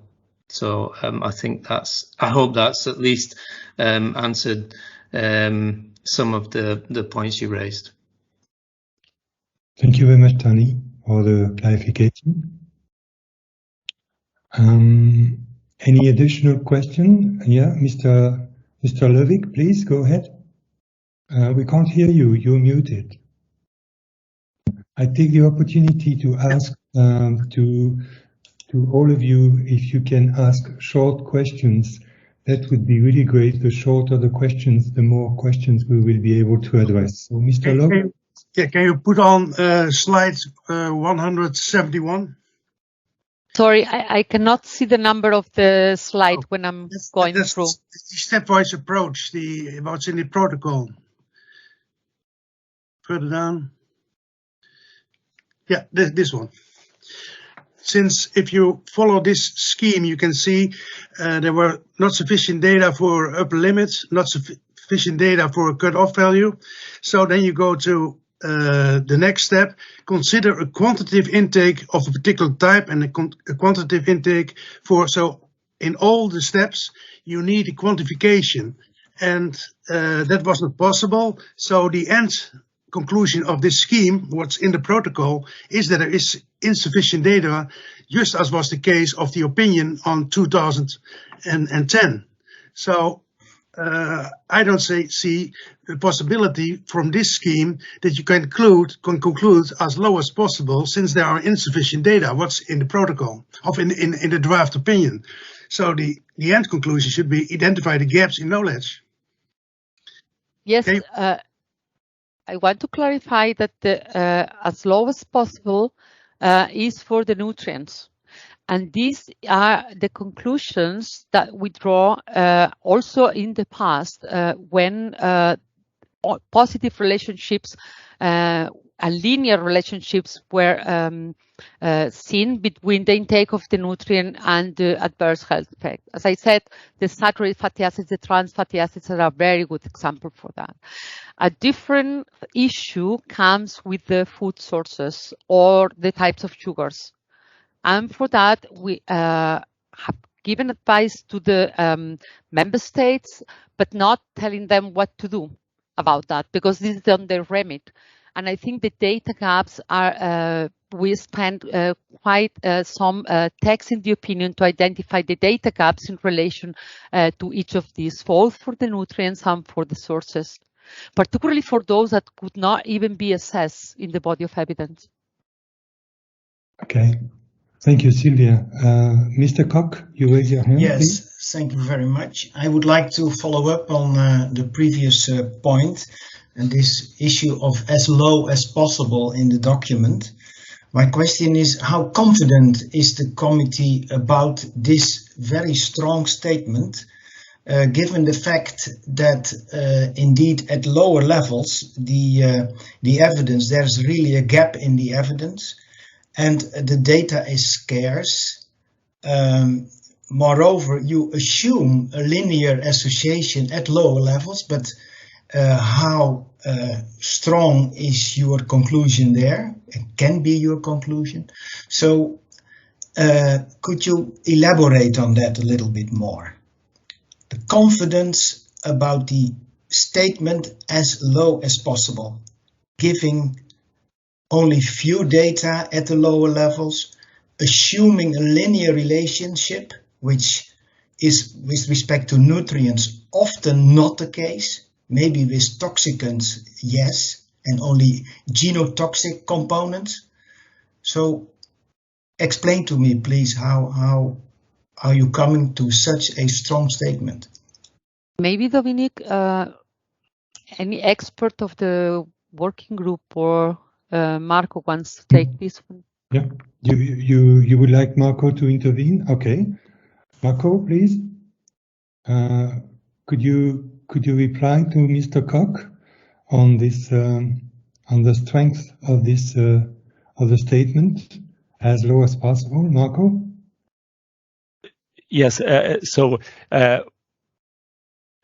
This was because we were aware of the limitation of the dose response analysis, but still we thought that there was enough points for a reliable modeling, that the modeling below 10% of energy intake from sugars was exactly in the same direction and in the same line, let's say, than those which was more statistically stable and more precise under a statistical point of view above 10%. So we recognize that the data gaps, we recognize the limitation about statistical, not just significance, but stability, but these limitations were not enough to preclude such a statement because the trend was clearly the same. And therefore, there was no reason to think that this statement could not be justified as, let's say, a general recommendation in terms of general interpretation of this exposure category, despite the limitation clearly acknowledged in the opinion, in our opinion. And this was true for the outcomes, the metabolic disease outcomes, and also we noted that as Professor Mohian clearly explained, that the linear dose responses across the wide range of intakes, including those at very low levels of intake of the individual prospective core studies. So in our opinion, this is clearly an expert judgment. This is clearly a, let's say, subjective opinion, but we found that the evidence was definitely reliably enough to issue such a statement, and we took the full responsibility. As so far, the working group and the panel unanimously agreed upon this kind of statement, which is not driven by the opinion of one single expert, as well as one single study or one single outcome. Did you, may I ask, did you consider? I'm sorry. We can't continue on this for. No, I think I have a very relevant question. Yeah, I'm sure you have a very relevant question. Yeah, because it's a simple follow-up. But no, I'm sorry. There are 3 people waiting, so we will come back to you if we have time remaining. But we have to move on. We need to give the floor to as many people as possible. So the next person who raised his hand is Mr. Montes, please. Thank you very much. I will be quick so that others can also pose questions. And my comment is related to the comment I made previously and refers to the statement that intake of total sugar should be as low as possible. I'm just wondering if the panel has considered potential unintended consequences of this in terms of leading to a decrease or a limiting in consumption of naturally occurring sugars. And I'm thinking specifically of foods like fruits and vegetables and whole grains, because there is as everyone knows, I think there's a large body of evidence suggesting that consumption of these foods is actually very good for you and for many outcomes. And quite often the effects are observed at intakes that are much higher than minimally nutritionally adequate diet would suggest. So I'm just wondering how these two reconcile. I'm concerned that it may lead some to interpret that as sugars across the board should be reduced. That means fruits and vegetables as well. Over. Thank you. Thank you. Who wants to reply? If I can take that one.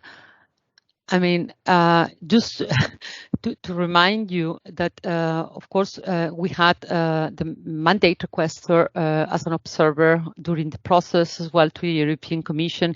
And I think this message is very well understood by risk managers.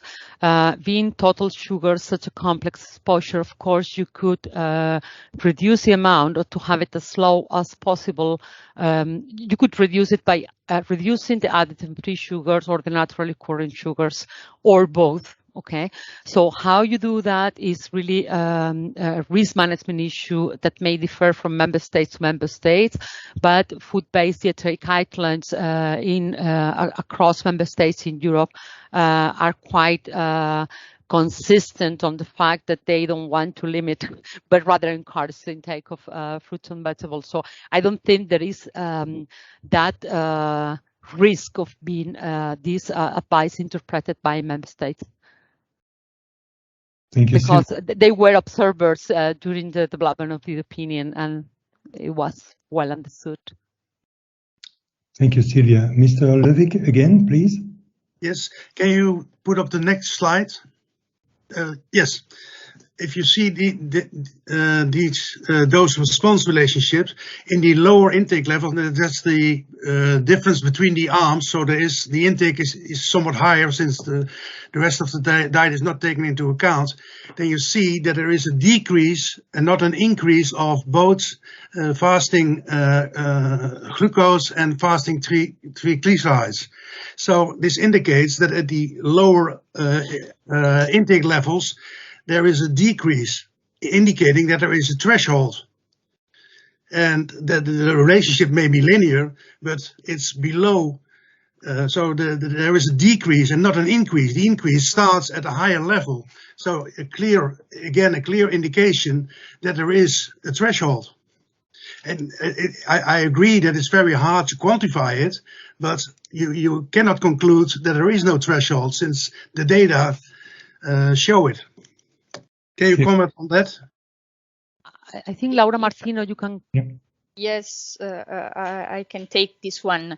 Of course, we cannot rely simply on a visual inspection of data, because I don't believe this would be credible for anybody, and we need to use more objective methods such as computation with modeling.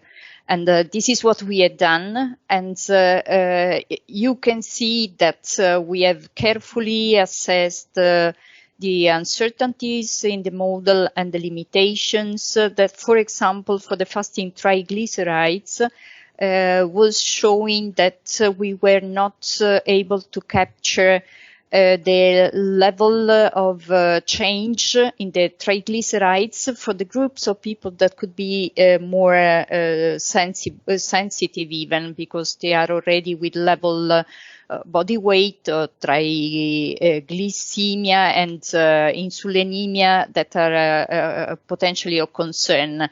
That is the reason why, combined with the percentage of variability that was explained, that led the group to conclude that we couldn't use the model to predict quantitatively the effect.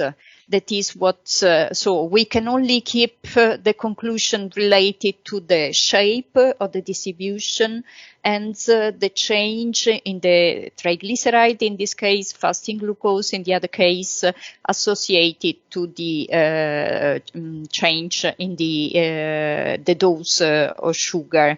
So if you go through the opinion, you will see that the methodology that we have used in all the steps of the process is quite sound, extremely transparent. Of course, there are still elements of subjectivities that cannot be eliminated in any assessments. But I mean, potentially, we have covered most of the relevant uncertainties also in this specific case for the dose response modeling. That's why you shouldn't look at these single points to draw conclusions, because this would be inappropriate from a methodological viewpoint. I hope I addressed your concerns. Okay, thank you very much, Laura. Mr. Chapuis, please. We can't. Yeah, thank you. It took time to unmute. Coming back to the communication materials, because I think there are many questions which are related to that, and to my understanding, they are out of the scope of the consultation, especially, let's say, the infographic. Would you consider relevant to update them after the consultation period? And maybe I'm referring also to this very interesting graph where you crossed the diseases together with the source of sugar to see what's the level of certainty. Would you consider relevant to update this graph and maybe add some granularity on the levels at which those effects are observed?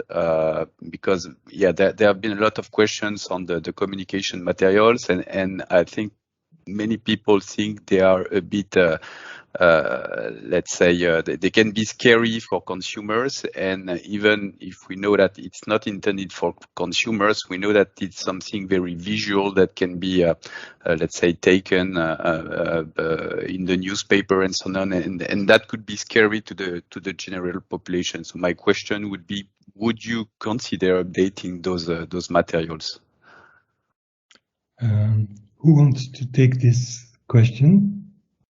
Dominique, I can take that. Yeah, sure. It's quite a simple answer, because in the infographic, at least, we wrote quite clearly that this was because this was dealing with a draft opinion, that we would consider updating the materials as necessary. So it depends on the the final scientific output, the final scientific opinion. So, and that will be done together with our colleagues who are working on the scientific assessment side. So we'll consider updating things for sure, yeah. In terms of specifics, the doses at which effects were seen, I'm not a scientist. I don't have that scientific background, so I can't comment on that. Thank you. Okay, thank you, Tony. Okay, we can move to the next question. Mr. Koch again, please go ahead. Yeah, sorry. Yeah, in my previous remark, I wanted to come with a question and maybe a suggestion. Did the committee also do analysis at the low levels of intake? So leaving out the higher intake levels and then focus on the data available at lower levels and see how the shape of the distribution shows up at these lower levels. Did the committee do such an analysis, or would they consider such an analysis? Then you know, of course, much better whether it is appropriate to state as low as possible. Thank you. Who wants to take the question? Silvia, Marco, someone else? Maybe I can also take this question, Dominique. Laura Martino. I will also switch on the camera that I forgot previously. So again, in this case, I don't believe we have a sufficient number of observations, as it is highlighted by this graph, to limit the dose response analysis to few points. This would be very inappropriate and leading to such a large sampling uncertainty that I don't believe it will really help. And in addition, normally it is a good practice to look at the entire dose range, because this really helps to define what could be the shape or the relationship in the whole range of intake of sugar in this case. Thank you. May I follow up, Mr. Chairman, on this answer? Yeah, sure. Go ahead, please. see, the point that you are making is exactly why I'm not so happy with this as low as possible, because you are stating yourself that there is insufficient data at lower levels, and still you are in fact extrapolating from higher levels to lower levels to make a linear association and subsequently say that consume as low as possible. I'm still not convinced about this strong statement. So this is the same question as the one you already asked. Yes, and of course I fully agree that of course the committee has very carefully what the answer was to my previous question has looked very carefully, and it was not one person, but it was an unanimous decision that the statement as low as possible would be valid. But I'm worried how also what the scientific community, besides the ones that are now in this meeting, what they will say about such a strong statement. That's my worry, in fact. What I can do at this stage is to encourage you to submit this comment to EFSA via the public consultation, which is not closed yet. So. Yeah, but we have. I think the comments. I have read the comment somewhere on this as low as possible. That's not only a question I'm raising now. I think it comes up from several sources. So the question is, I think, is submitted by others as well. Mm-hmm. I take a point. Does anyone want to add something? Sylvia, Marco, someone else to reply?